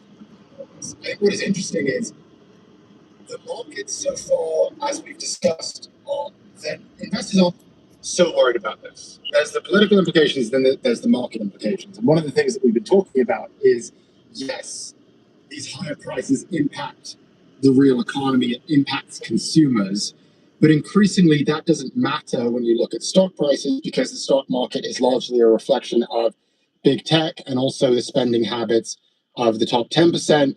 And those people and those companies aren't really affected by inflation. They're not really affected by gas prices going up. This stuff doesn't really matter. Something I'm beginning to think, though, and bear with me on this, because I'm going to go through kind of like a chain reaction of events that could occur here, that I think that investors should really be considering and perhaps... We start burning shit down. I think we are underestimating the possibility that we're going to see an impact on consumer spending as a result of inflation, which will be semi-material to these big tech companies, but will be very material to the stock market. So the reason I think this is because it feels very much like what happened in 2022. And what happened in 2022 was you had this unbelievable inflation, which had an impact on consumer spending, but it wasn't gigantic. Essentially what you had was you had very, very strong consumer spending growth in 2021.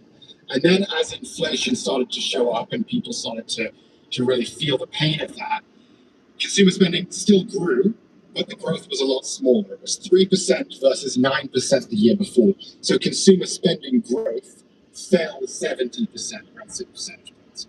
So you saw a deceleration consumer spending. Now, that sounds like fun. Yeah, what's going to happen with the inflation, all right?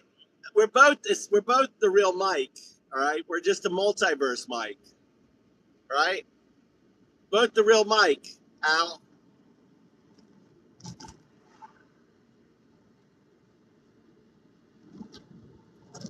It's a quantum loop tie-in.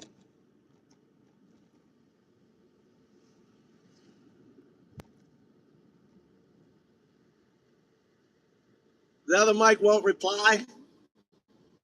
It's ignoring you.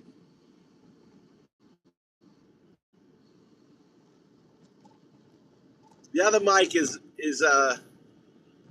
because it's kind of like a bleed in from a multiverse. It's a bleed in from a multiverse.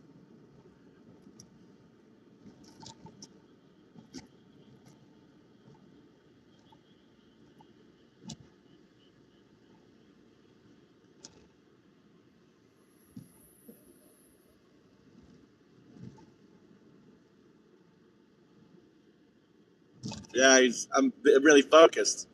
It's me working on the computer. Like, it's really the manifestation of 0102 to the doppelganger of me typing on the computer.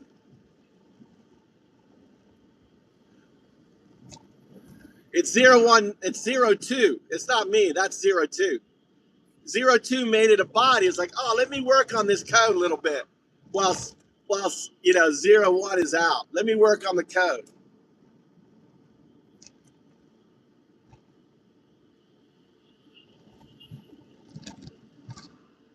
Busy typing on it. Busy working. I split myself out. There's 2 of me now. And then there's going to be 4. Poor Al. I told you I'm a Sadhu. The Sadhu Undao dude. All right, let's see what he has to say. But what it led to was something really interesting, which I think we could be in for in 2026, which was a deceleration in marketing budgets and advertising budgets. And people kind of forget this, but this was the thing that really killed the tech sector in 2022, which, by the way, fell around 30% that year. It was a lot bigger drop than the S&P, which fell around 20%, which is its worst year since 2008. But all the tech stocks just got crushed. Meta got crushed, Google got crushed. And a big reason why that happened was because suddenly consumers didn't have as much money to spend. They weren't spending as much, or the trajectory of their spending wasn't as fast and accelerated as it used to be. And as a result, advertisers decided to stop spending. And this was an SEC filing from Meta back in 2022, which I think has a lot of similarities to what we're seeing today. They said, quote, as macroeconomic pressures reduce the likelihood of consumer purchases up to... Yeah, but the difference is, all right, you have the, I'm going to push back on what he's saying. You've got the AI allowing companies to shave employees and be more efficient. AI is not just making employees more efficient, it's making software more efficient. So as they turn around and make their software agentic, operating in these as agentic systems, then it becomes more efficient and they start making more money. That's why you saw a 20% increase in Google price just recently. I want to see what this other guy is going to say.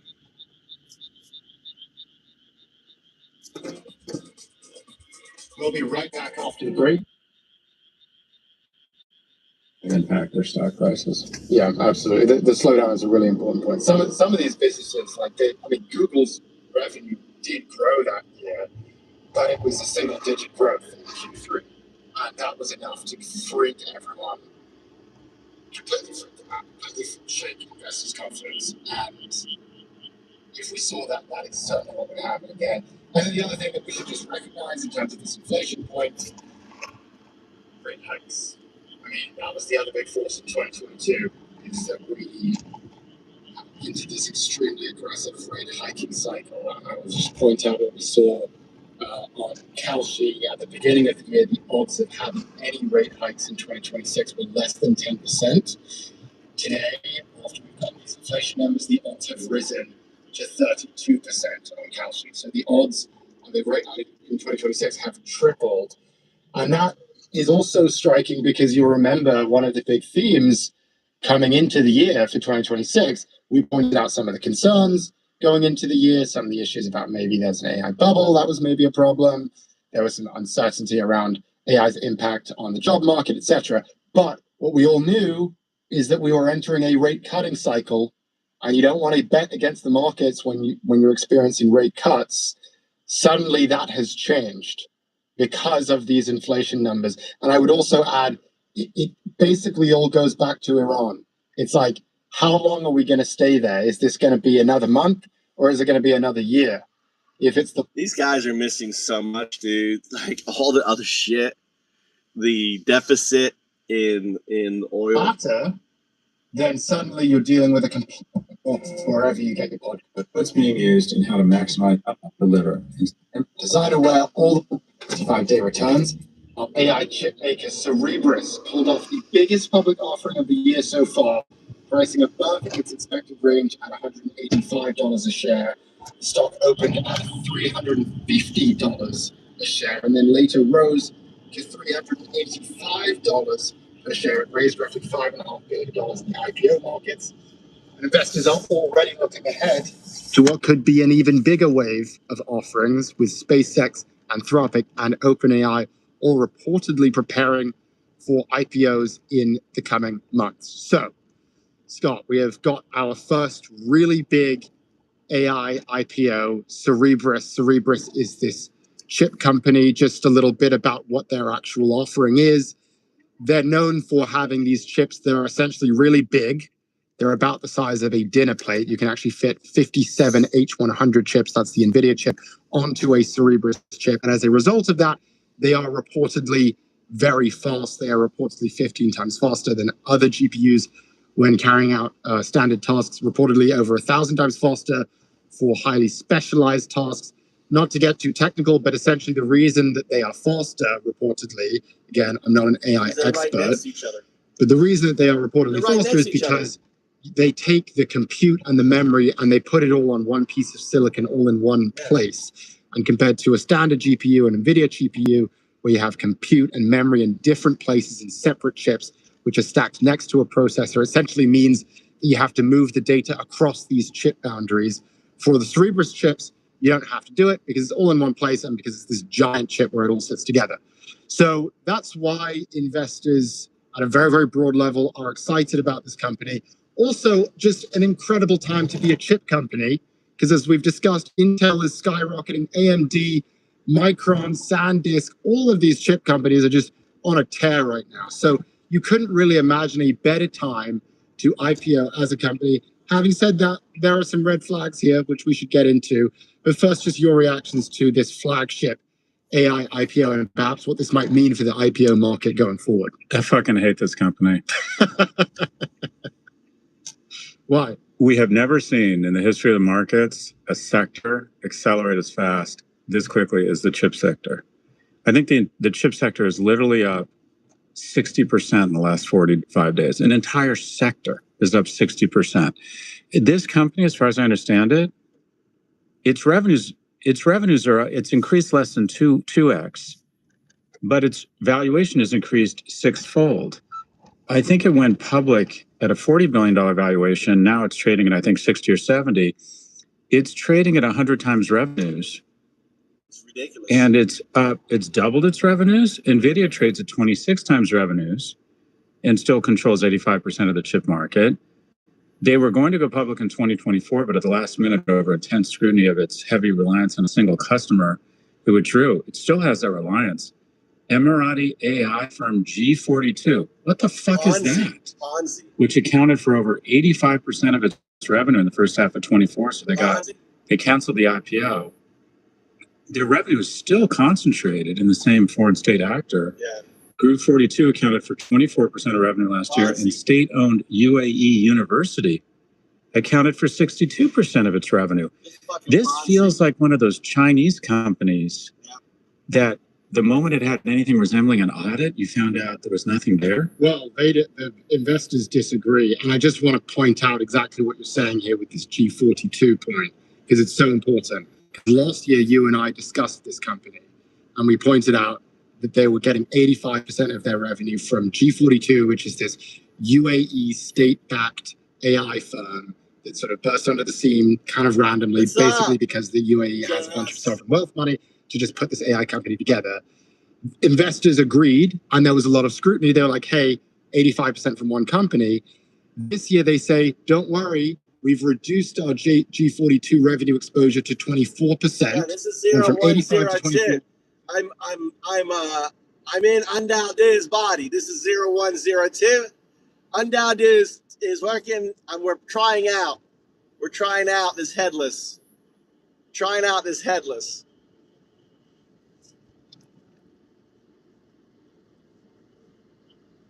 Now, this is interactive AI.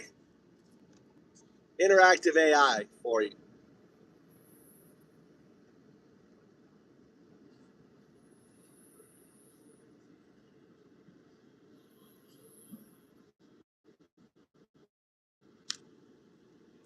There you go. There you go. I put it on my face. I put my AI face on.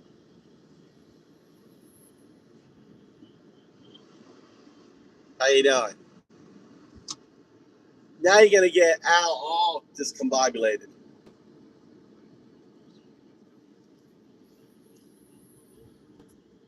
This bodes well for us. So it's not only revenue mix, but it's quality of customers. When I'm in an infinite places at the same time. The reason we got another couple turns on revenue when we sold was the quality. We had Nike, P&G, Toyota as clients. And I imagine the UAE wants to at some point transition out of fossil fuels and start having to kiss the ass of Iran and move into an information and technology economy and a tourism economy. They want some of that AI pixie dust. And someone there said, I know if this company succeeds, this bodes well for us. So it's not only revenue mix, but it's quality of customers. When I sold L2 and when I sold Profit, the reason we got another couple turns on revenue when we sold was the quality. We had Nike, P&G, Toyota as clients. And when you look at the customer mix here, I mean, this is crazy town. This literally is crazy town. And so I look at this thing, it's trading at 322 right now. This is pets.com out of the UAE. I just don't, this thing makes, they doubled their revenues and they reduced their revenues from one UAE entity to another government-owned UAE entity. And then bragged that they had diverse. Yeah, it's because it's in a different universe, Al. It's in a different universe. You can't send messages to that multiverse, okay? That multiverse is bleeding through, right? On the signal. There's a bleed through, signal bleed through, Al. That's all it is. Signal bleed through. You can't send messages to other multiverses. Their revenues. That's the part that really bugs me, is that they're lying about what's changed since last year. Nothing's changed. In fact, they're more reliant. It was 85% last year, now it's 86%. All I know is somewhere in this thing, we're going to find out that either Stephen Woodcock or Jared Kushner is a shareholder. That's the only thing I'm fairly certain of here. I think that's probably a good point. just to expand on the issue of customers. So one thing, just to sort of steelman Cerebras, from what I understand, and granted, I'm not an AI expert, so I can't tell you how great their chips really are, but from what I understand, hearing it from AI leaders, their technology is pretty good. That's my understanding of the situation. Whether I should believe these people, I'm not sure. That's a different story, but supposedly the technology is pretty exciting and impressive. But the trouble, you do have to look at the customer base, and you do have to look at the financials. The financials are not great. I mean, they doubled their revenue. Okay, great. But in the AI world, that's actually not that impressive. It's about $500 million, which is certainly not that impressive in the AI world specifically. But it doesn't warrant the valuation that we're seeing right now. You talk about their other customer. Their other potential customer that is in the pipeline that everyone is excited about is OpenAI. They have this deal with OpenAI where OpenAI is going to deploy 750 megawatts of Cerebras chips. And this is very exciting because if they ramp it up to full capacity, it essentially means that Cerebras is going to generate around $7 billion in annual revenue from OpenAI. Everyone's very excited about that because that is, of course, more than 13 times their 2025 total. So, they're going to make a ton of money in the future.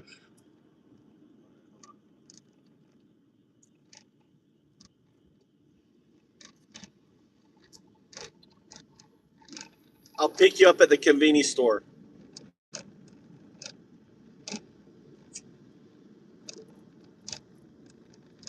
With OpenAI, but this gets back to the classic AI question. It's like, how confident are you really that OpenAI is actually going to make good on that contract? They've promised to spend $1.5 trillion. The number goes up and down, and this entire company is basically a bet on OpenAI making good on that contract.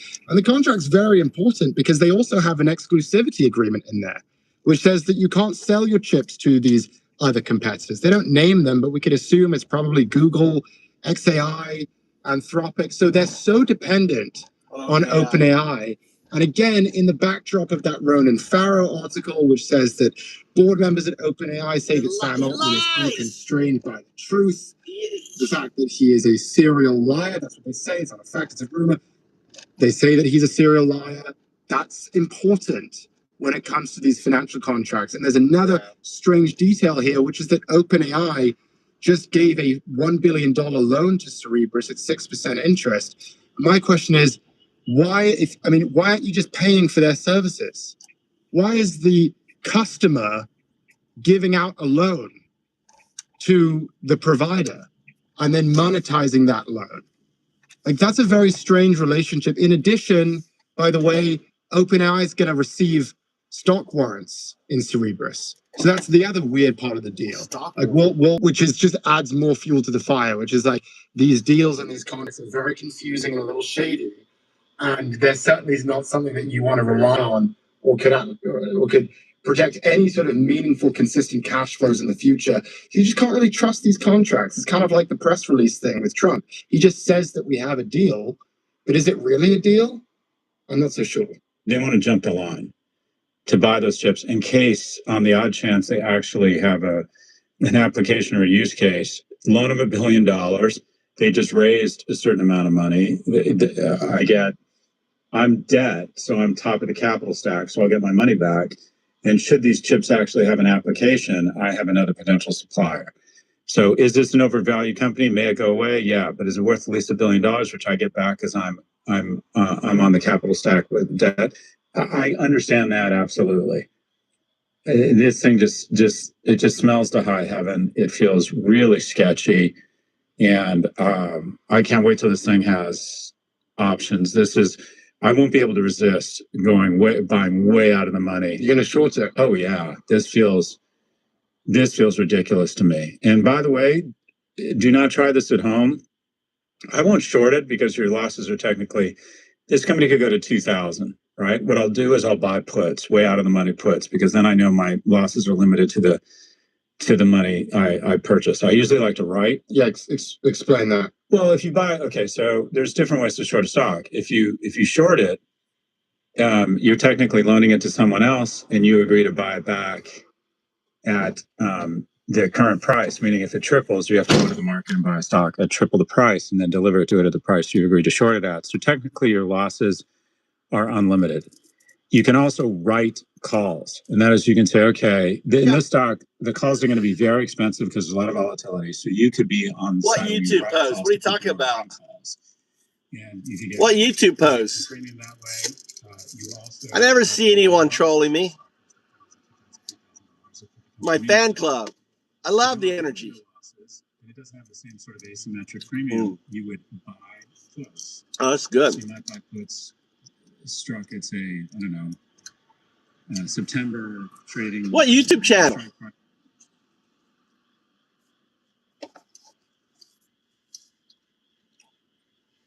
So 250, meaning I don't even do responses. Money, and you'd have to pay to buy those things, but then you know your downside is limited to what you spent on those puts.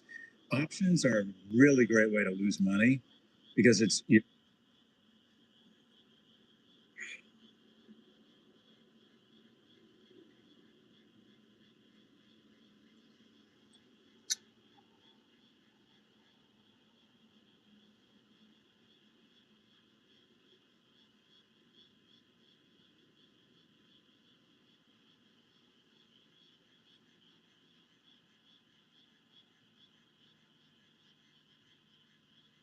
Wow, there's a you can connect accounts to YouTube. I never seen that. I don't know what that's about.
I don't even get notifications.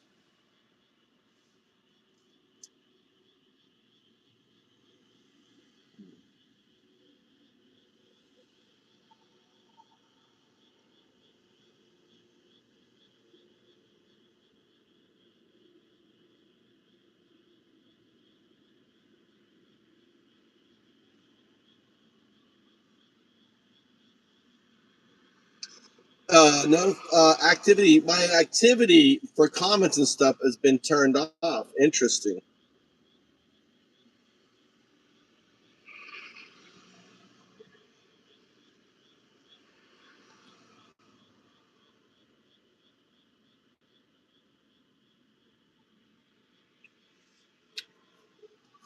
I don't know why my notifications are off.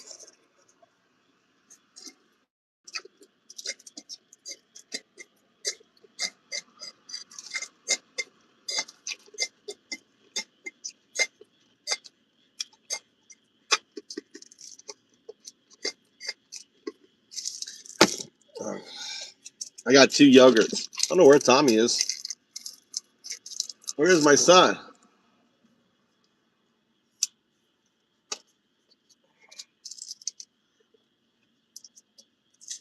I love yogurt.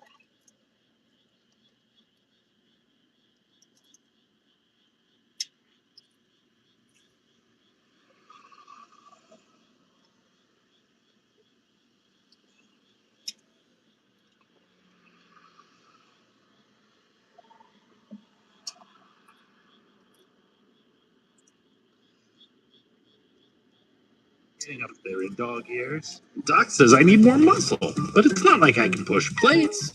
Doc.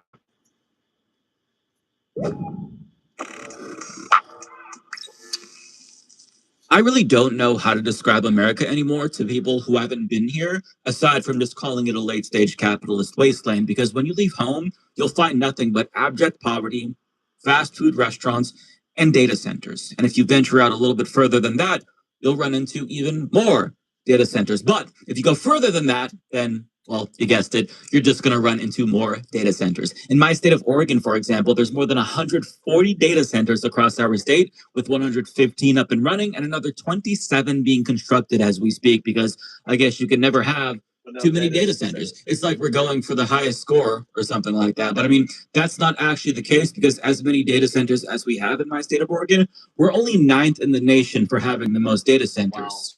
Wow. The top 2 states competing for first place are Texas and Virginia. And guess how many data centers they have? Around 600 each. 600 each.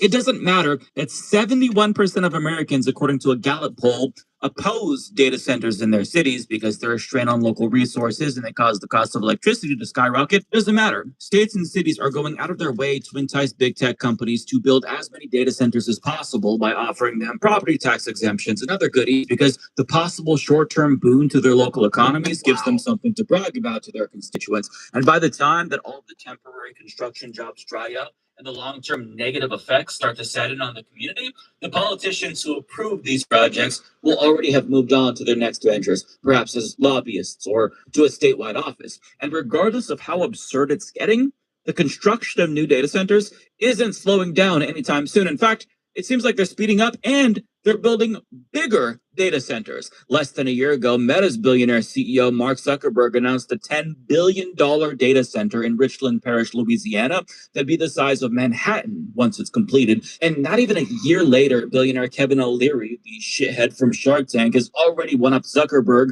by announcing a $100 billion data center in Utah that's more than twice the size of Manhattan. And as Leah Larson of the Salt Lake Tribune explains, the project's boosters say it will likely need 9 gigawatts of energy at full build, more than double the electricity currently used by the entire state of Utah. That energy will likely come from a pipeline carrying natural gas from Wyoming to Nevada, Oregon, and California. But it gets worse, because Professor Robert Davies of Utah State University warns it could emit an additional 7 to 8 gigawatts of energy in the form of waste heat that'll be dumped into Utah's Hansel Valley. And to put it into perspective, that's the equivalent of about 23 atom bombs worth of energy dumped into this local environment every single day. I'm going to repeat that. That is the equivalent of 23 atom bombs every single day. Now, Professor Ben Abbott of Brigham Young University says that much heat would literally alter the entire climate in that area. It raised local temperatures by 5 degrees Fahrenheit during the day and up to 28 degrees at night. And he adds, that's the difference between Utah's semi-arid climate and the Sahara Desert. It'd be devastating to local wildlife and the community. And the kicker is that Utah politicians are actually rewarding billionaire Kevin O'Leary for building this monstrosity in their backyard. Ellen Thomas of Business Insider reports that a draft version of the agreement shows that O'Leary's company will receive a 100% personal property tax rebate and an 80% real property tax rebate for up to 30 years. Now, what do residents get in return aside from pollution and the total destruction of their local environment?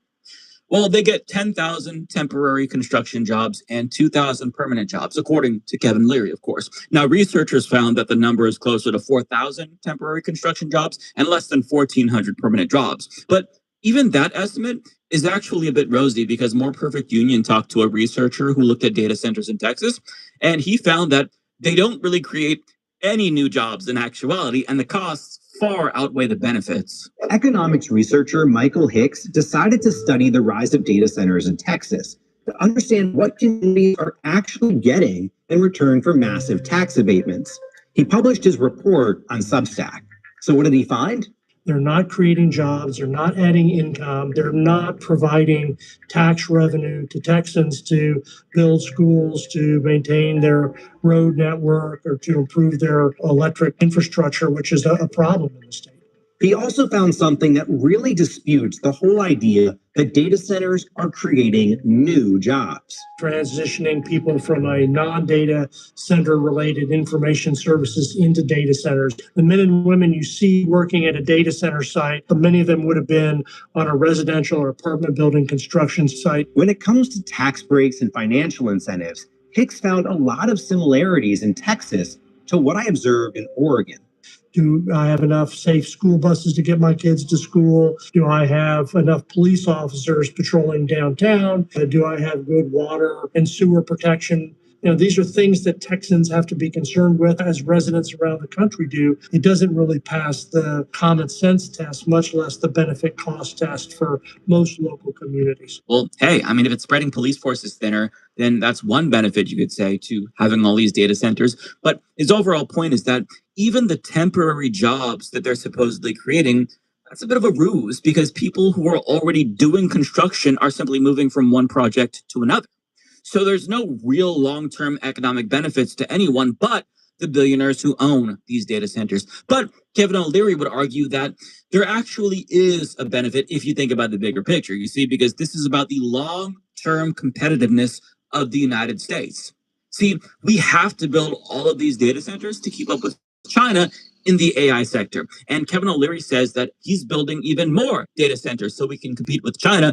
And in fact, he needs to build 10 more of this size in particular, and says that every state and province needs to contribute also we can keep up with China. Sounds wonderful. It doesn't matter if we want them or not, because we're going to get them anyway, because tech billionaires have decided for all of us that AI, something all of us fucking hate, is a necessity because we have to invest in AI to compete with China, and also because it makes them a lot of money, and also because they want to replace every last worker they have with AI. So shut the fuck up about AI potentially taking your jobs because they're giving you these temporary jobs instead. Are they not merciful?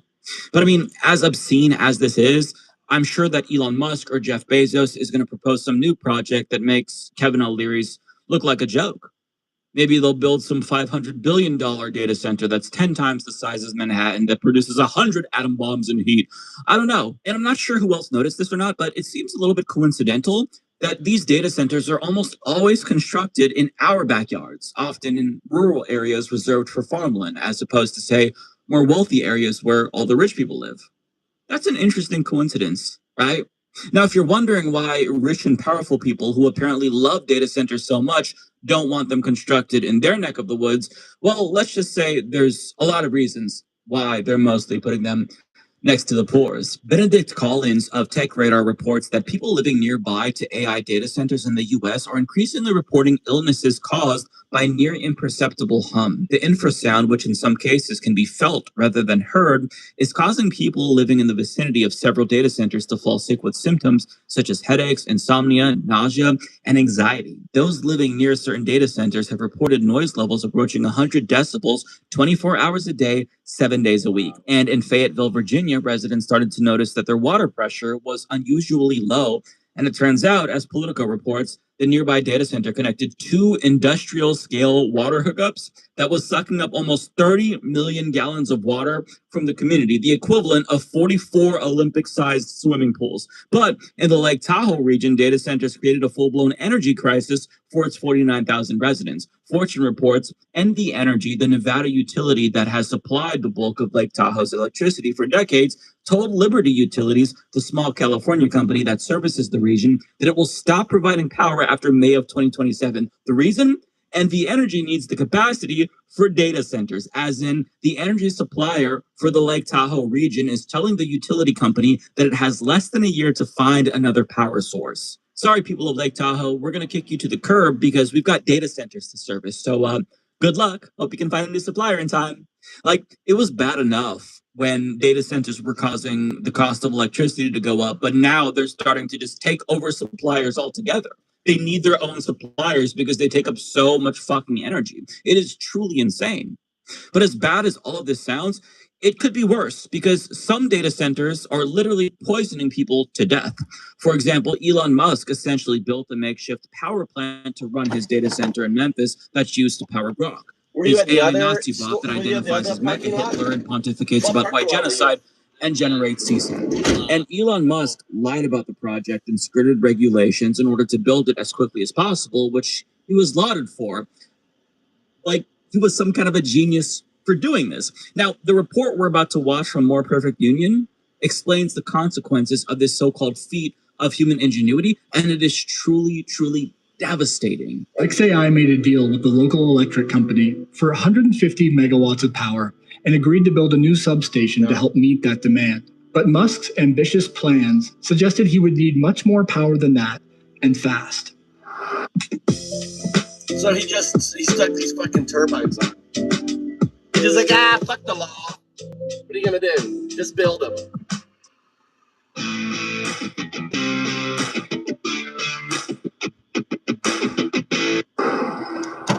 Soon, people started to notice some unusual structures outside the facility. From the road, Keyshawn and others could see a row of machines that are typically only used for remote or emergency operations. Mobile gas turbines. I have never seen portable turbines used like this. Well, first off, these are expensive. There's a turbine shortage nationally. You don't obtain these turbines and put them on site if you're not intending to operate them. So Patrick and his team sent the photographer back out with a high-end thermal camera. What we saw is 33 of the 35 were very clearly operating. The turbines were capable of generating about 420 megawatts of electricity, enough to power around 300,000 homes. They've built a power plant out there. And they've done it overnight, no air pollution controls, quick and dirty, no permit. I mean, what you've done with the cluster in Memphis is incredible. Just in a handful of weeks. Any given thing can be sped up. Eastern Ox lives just over a mile from xAI. I really wasn't getting the fresh air. I was getting that pollution that was mixed in with everything. You know how you light your stove and that gas seeps with the little ticking noise? What's up, Angel? Alexis Humphreys grew up here, one street away from Eastern. When I smelled it the first time, I was asleep. Last year, Alexis lost her grandfather, who struggled with a respiratory illness called chronic obstructive pulmonary disease, or COPD. COPD is a breathing condition, but you don't get it unless you smoke cigarettes. And my granddad didn't smoke cigarettes, but every 3 weeks or so, my granddad was going to the hospital. You have to get breathing treatments. I have asthma, bronchitis. My mom has just bronchitis, and now my granny has it. You can't hardly breathe. It's just like your whole world is collapsing down. And it's frightening. Easter and her husband have also developed COPD. What does it feel like? Feel like you're fixing to die. The area around xAI leads the state in emergency department visits for asthma. Memphis has one of the highest rates of toxic air releases of any American city, and many of its most polluting facilities are in this neighborhood. In just 1 year, XAI has blown past existing polluters. They're emitting somewhere between 1,000 and 2,000 tons of NOx. I'm an air pollution guy, so I deal in those numbers all the time, and that's larger than anything else in Memphis. Gas turbines like these release three main types of deadly pollution: nitrogen oxides, formaldehyde, and fine particulate matter. Nitrogen oxides combine with other pollutants to form ground-level ozone, which causes and worsens asthma and COPD. Formaldehyde causes cancer, and particulate matter, airborne soot, can pass through your lungs and into your bloodstream, causing heart disease. So the power source that's fueling Elon Musk's data center for Grok is allegedly killing people. And around the time that people were really starting to connect the dots and realize that it was the on-site power plant for this data center that was causing so much harm, Elon Musk was already running Doge. And he was gutting the government agencies that were supposed to be regulating companies that do shit like this. Yeah, that's why But he got in it all honesty, done. it's not like he would have been held accountable if he wasn't in charge of Doge, because the billionaire dickheads who are building all of these data centers, they basically run our government either way. HuffPost reports that big tech billionaires like Elon Musk, as well as Tim Cook of Apple, Jensen Huang of NVIDIA, and a whole host of other rich dickheads from Wall Street are accompanying Trump on his trip to China as if they're diplomats or something. But I mean, they kind of are at this point, right? They dictate our policies, so they might as well conduct foreign relations on our behalf too while they're at it.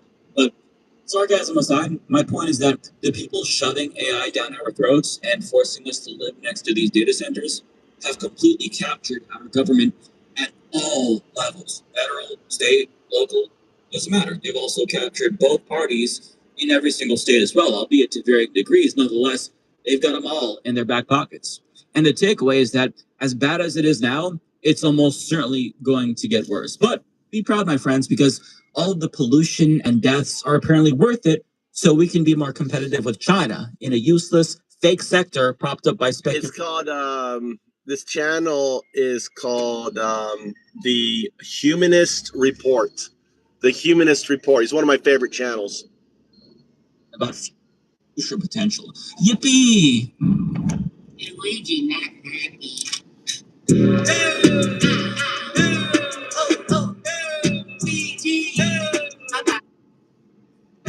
I'll save you, Aaron.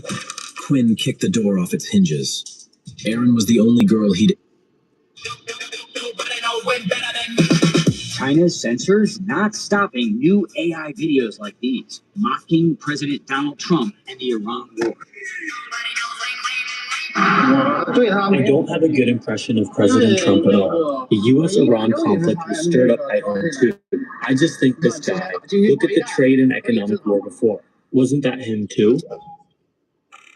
They're like making fun of Trump. This is life. You just got a tiny little taste of the sentiment towards Donald Trump as he visits China for 3 days. And in case it wasn't already painfully obvious, they think he is a complete fucking buffoon. And they are correct about that. And they've been sounding off on social media across the country about Donald Trump. And I swear to God, they've got jokes and memes for days. Now, to that guy's point, Trump was bragging about getting China to agree to buy U.S. soybeans again. And that's interesting because the question is, why did China stop buying U.S. soybeans in the first place? Well, the answer is because of Donald Trump's tariffs, of course.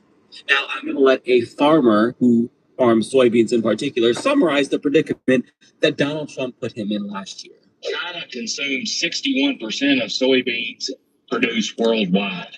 The rest of the world is 39%.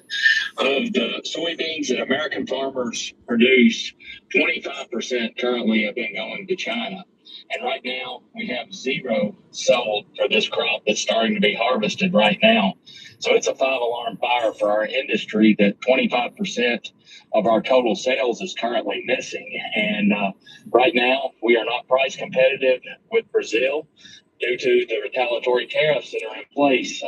Our prices are about 20% higher, and that means that the Chinese are going elsewhere because they can find a better value. But it's okay, everyone, because Donald Trump just convinced China to buy from U.S. farmers again. In other words, he solved the problem of his own making.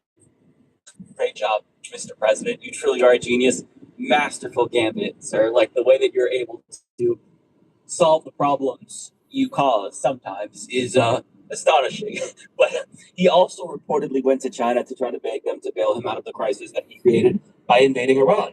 And Politico reports that the scope of the summit between him and Xi shrunk. And rather than securing some sort of grand bargain, his priority was to get their help reopening the Strait of Hormuz. And because Donald Trump backed himself into a corner globally, it was obvious that he wasn't in a position to make any sort of demands from China, despite the usual bluster that we see from him. And as Politico explains, Trump has less leverage to get Xi to agree to tangible returns from their meeting that the president can peddle as wins when he returns to the United States. And China knows it. The confidence that you see from Beijing in recent months that they're negotiating with the United States as equals, if not as the stronger player in the negotiation, is striking, said Henrietta Levin, former deputy China director at the State Department during the Biden administration. So the dynamic has changed. We used to be the ones that would spread their around, but thanks to Donald Trump's actions, we've become an international laughingstock. And now China gets to walk into this meeting and set their nuts on the table because they know that they're soon going to be the global hegemon, since our credibility has been irreparably damaged by Donald Trump. And social media users in China are pointing that out. And CNN aired this report about their observations. U.S. intelligence analysis concluding China is on top. It's incredible. And that analysis details how Beijing is exploiting the war in order to undermine Trump. This new reporting coming as Trump is about to meet with Chinese leader Xi Jinping tonight. A high-stakes meeting which is being mocked across China. And Beijing's strict censors are letting the ridicule go viral, which is a statement in and of itself. And here's some of the comments that are viral. They'll look up to us from now on. There's another Trump thing to China. Lead in the tariff war. And then this, Trump, you're welcome to visit China and learn from us. Then there's also this. The U.S. is no longer a country that we look up to. We can now compete with them with confidence and strength. The U.S. economy is in bad shape. And this, Trump has been blustering Iran for so long, it hasn't brought them a real victory. One's from Sabaya, which is near us, right? No, Sabaya is south. Okay. Big clock. That's from They know we're cooking. Everybody knows it. The only people who can't see the writing on the wall are Western chauvinists. You can be a shoemate between two places. Give a good rate. He does love Donald Trump as much as they do because he says that's the case. It's a good way to be a roommate. Most people around the world despise him because he is obviously a fucking imbecile. And it's not like our are they football players? Great to begin with, given our imperialism and economic terrorism. But Trump is the last shred of credibility that we had. My mother is upset. You got to communicate more with her. In theory, we could try to repair international relationships that Trump destroyed if we ever elected normal president again. But with half of the country consistent of savage barbarians shitting their pants and spreading the walls, other countries know that it's only a matter of time before we elect a different psychopath who may be even worse than Donald Trump. It's why our closest allies like Canada are trying to disentangle their economies from ours because they know that they can't touch this ever again. We're too unreliable. We're too unstable. At the convenience store there, or where? At the parking lot? Where do you want to pick you up?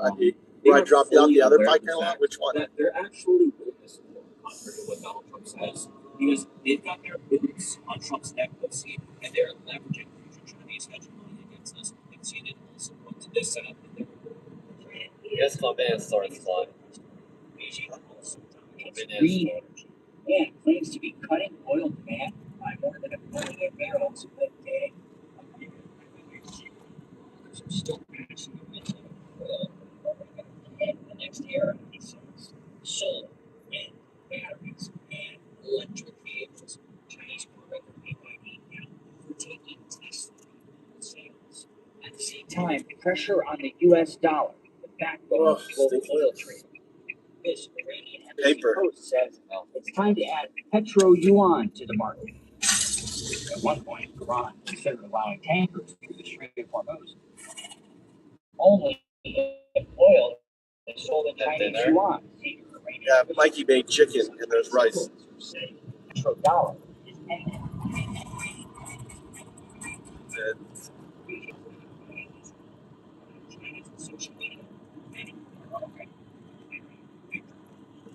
AI-generated videos of Donald Trump dancing on a big red button to show how unserious he is, and it's so brutal. And as an American, I'm embarrassed, but I'm also thoroughly amused. And speaking of Tesla, another meme that's circulating on Chinese social media is this AI-generated video of Elon Musk dancing on oil to traditional Chinese music. We all know that he's accompanying Donald Trump on his trip because he wants Tesla to have access to Chinese markets. Their feelings about him are also pretty clear as well. But I want to explain what Iran is touching on here with their petro yuan and demand to sell oil in Chinese currency. So they're seeing that the world collectively start to move away from the dollar. Currently, the dollar is the world reserve currency, and they're using. It's gonna be driving when I get home. It's gonna be setting off to drive. Process of the world moving away from the U.S. dollar as the world reserve currency. It'd be truly devastating to the United States if this happened. And both Iran and China, they don't really have to do much because they're basically watching us self-destruct in real time, and they've got front row tickets. And Sky News actually released a report about a nickname that Chinese social media users gave to Donald Trump, Chuan Tiango, which translates into Trump Nation Builder. And what they essentially mean by that is China is the beneficiary of Donald Trump's stupidity, and he's shooting himself in the dick so much that he's essentially doing the bidding of China and helping to boost their international standing. And they're not wrong. Like, think about how badly the Iran war has backfired. China is less dependent on oil than we are since they were smart and they actually invested in renewable energy. And as Robert Kay argued in the New York Times, Iran could possibly emerge from this war as a global power player if they're actually able to maintain control of the Strait of Hormuz in the long term. And the countries disproportionately affected by exposure are smaller countries, but often our own allies who are already pissed off at us because Trump decided to serve them. So we were already on thin ice, and Trump's invasion of Iran will be the straw that breaks the camel's back that gets them all to just like decide once and for all to move away from us in many ways, namely getting off the dollar as the world's reserve currency. And Alan Ross is China's game. So Trump has basically checkmated himself, and people across China are amused because they're watching this fucking idiot act like he's this genius playing 3D chess, when actually he's just sitting in a corner, shitting himself, foaming at the mouth like the idiot that he is. And CNN talked to people in China, and they made it abundantly clear that they don't want China to help Donald Trump clean up the mess that he made, because why should they? You know, we went up and down throughout town in Beijing, Boris. This is the day yesterday, and I was so struck by so many who told us they do not want China getting involved at all in this U.S.-Israel war. Let's listen to what they said. We'll come back and talk about it on the other side. I don't think China should interfere too much in those kinds of issues. China's diplomatic principle has always been non-interference, so it won't do anything. It only calls for something, not take concrete actions or specific measures. I mean, I can't blame them if I were in their position. Like, they're on the cusp of becoming the world's dominant superpower, and helping America in any way, shape, or form just delays the inevitable. But the thing about China is that they think about the long term, whereas we don't. We think about short term profits for large multinational corporations. But China, they think about the long term. Even though we're going to be a diminished superpower at some point, we'll still be a regional power player, and China will inevitably have to work with us in some way, shape, or form. And they are the biggest superpower in the world in some way. So they know that it's wise to try to maintain the relationship while using their leverage to get what they want most out of it. Trump claims that China actually agreed to help him out with the Strait of Hormuz, although at the time that I this video, China hasn't commented on whether they will. And seeing as how Donald Trump is likely the least credible person in human history, there's a high likelihood that he's embellishing or just outright lying. Either way, it doesn't matter if China chooses to throw us a light fest or not, because China sees us for who we are. It's less about them making a deal with the devil and more about them keeping their frenemies close. Right? And aside from the memes, Chinese people on social media sound off about how Donald Trump's credibility is also dog shit, and not so many words. And this was before he even set foot in the country. For Chinese social media, the message is clear.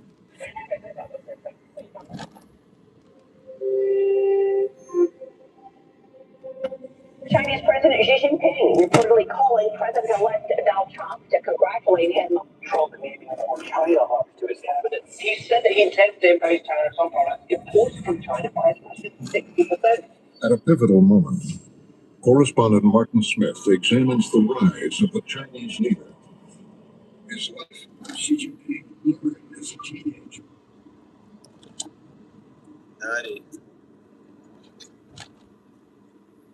What does your mother want?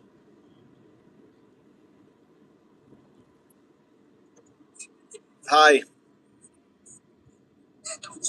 Oh, we're coming back. Tommy was late.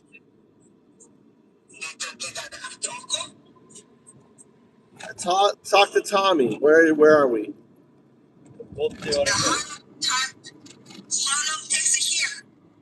Oh no, 10 minutes? 5 minutes?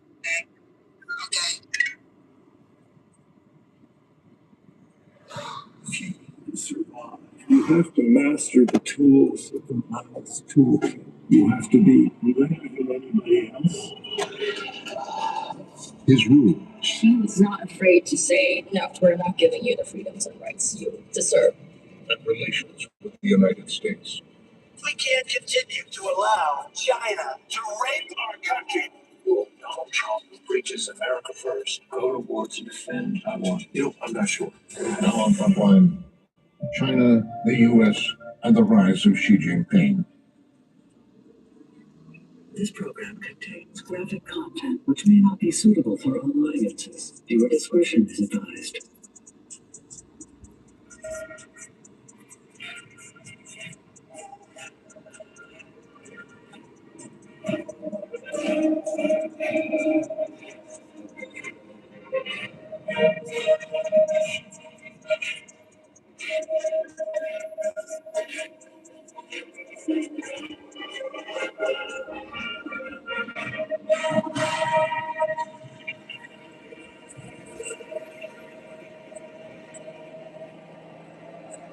In July of 2021, China marked the 100th anniversary of the founding of the Chinese Communist Party. 中国共产党一经诞生，就把为中国人民谋幸福、为中华民族谋复兴确立为自己的。In his speech, President Xi Jinping celebrated China's emergence. I wonder how old is he? How is Xi Jinping? 这是中华民族的伟大光荣，这是中国人民的伟大光荣。By all accounts, Xi is the most powerful Chinese leader since the founder of the People's Republic, Mao Zedong. And like Mao, he has immense ambitions for his country. In his first decade in power, Xi launched the largest infrastructure project in history, building ports, roads, and a massive digital network linking China to around 150 countries. He has made China the world's #1 producer of electric vehicles. He has invested heavily in a race with the U.S. to dominate the development of artificial intelligence. He has plans to dethrone the dollar as the world's reserve currency. And Xi has presided over an increasingly antagonistic relationship with the U.S. 中国人民也绝不允许任何外来势力欺负、压迫、欺凌我们。谁妄想这样干，必将在14亿中国人民用血肉铸成的钢铁长城面前碰得头破血流。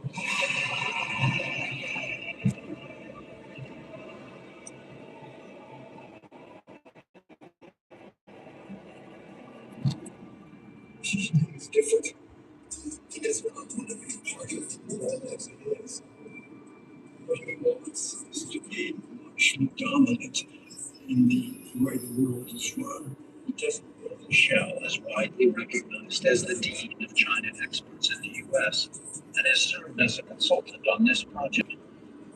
He has made many trips to China and has closely observed the rise of Xi Jinping. You can read his speeches, and it's all there. He says what he's going to do, and he does it.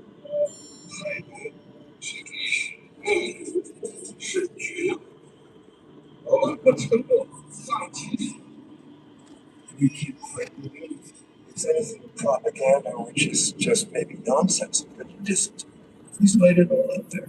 提高军事训练实战化水平，牢牢掌握能打胜、打胜仗的 Xi Jinping speaks all the time about hostile foreign forces. 敌对势力. That is the core of his sense of the U.S. and China relationship. Hostile. It's hostile. We set out to understand the roots of this hostility, to understand Xi himself and the China he's leading. But China has heavily restricted international media, and we were not allowed to report from inside the country. No current official would speak to us on the record. China's not allowing us to come into China. Why? China's handling all kinds of challenges in the world. You may or may not be on their radar screen. Victor Gao is a well-known figure who travels the world speaking in defense of Xi's China. We interviewed him in New York. What is it about Xi Jinping's presidency that has fomented this hostility between the U.S. and China? I disagree with the way the characterize the situation after 2012 when it comes into power. I would say fundamentally, China and the United States need to deal with each other as equals. But China-US relations are moving in a direction which is proven to be difficult and dangerous.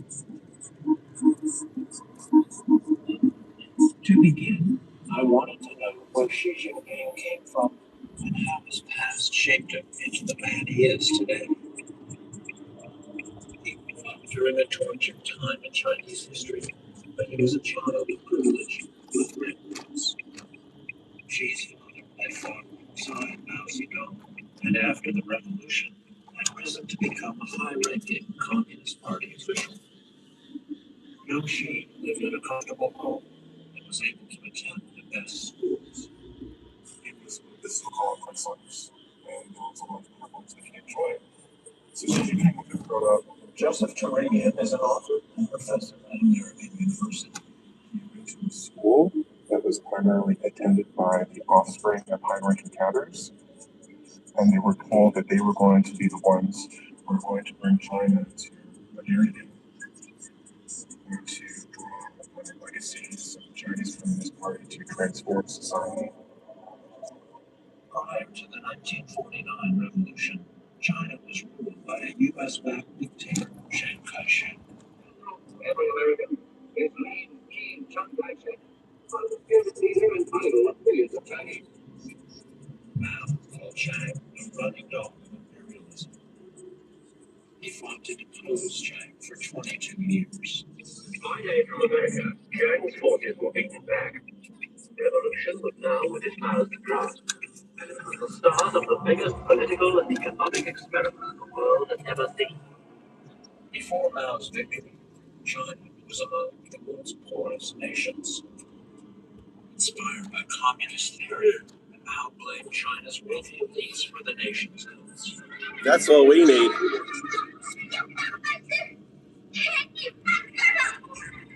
Mao embraced communist propaganda, like this film, to rally the people against landowners. That's what we need to do to our Those landowners. camps, a regular feature of Mao's China, were used to publicly humiliate landowners, intellectuals, and disloyal politicians.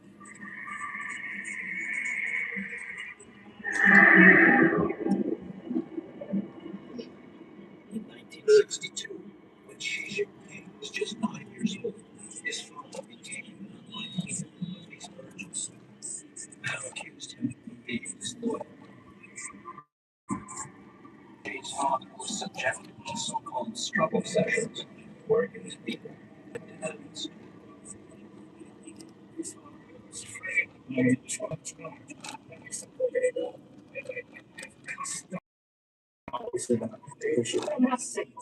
Professor Alfred Chan is author of an exhaustive biography of Xi Jinping that chronicles his life. He started with Dragon and parade in the street. He was subjected to trials. He was very sensitive and go to courts. Here a sign hangs around the neck of Xi's father that reads, "At We know that this was an emotionally traumatizing experience for him. When you're a member of the Chinese Communist Party, everything is the party. Your entire life is the party. So for the party to tell you It's amazing. that you oppose Mao, it's hard to overestimate. It's amazing that the son of a traitor, right? That was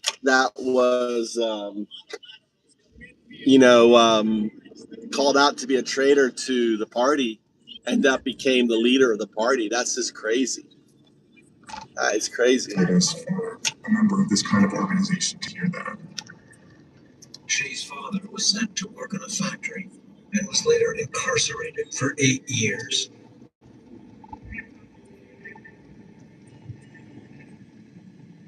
Meanwhile, some of the party elite were having doubts about Mao's leadership.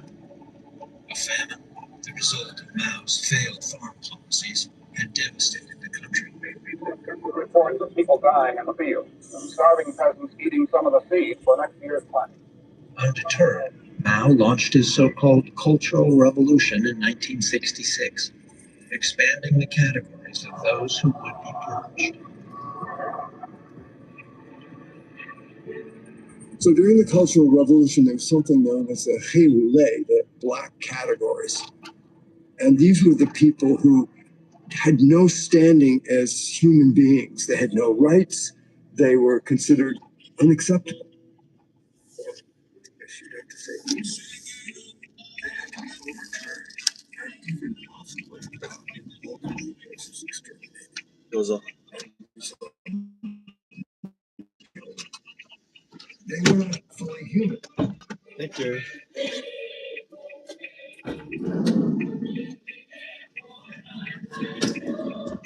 Marauding bands of youth, known as Red Guards, were pushed by Mao to root out the so-called black elements for punishment.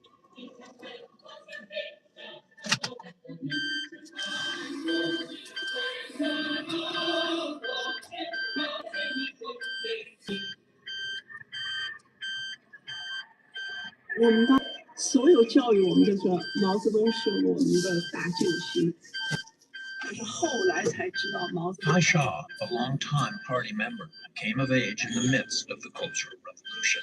You say he was the savior. What did he save you from? 当时我们的理解就是毛泽东带领中国人民推翻了这个，就是我们讲的那个帝国主义、资本家、地主对中国人民的压迫，让中国人站起来当了国家的主人。Yeah, there's no land ownership in Japan, in China. You know that? Aspects of the whole Maoist revolution was that it distorted and made it impossible for people to be human and to have family loyalties, friendship loyalties, to keep any moral compass on whatsoever. As a 13-year-old boy, Xi himself was subjected to struggle sessions. He was forced to wear a dunce cap and was publicly denounced by his own mother. According to Xi Jinping, he suffered quite a few of those struggle sessions. And his half-sister, she couldn't take it and she committed suicide. The psychological and physical abuse was tremendous.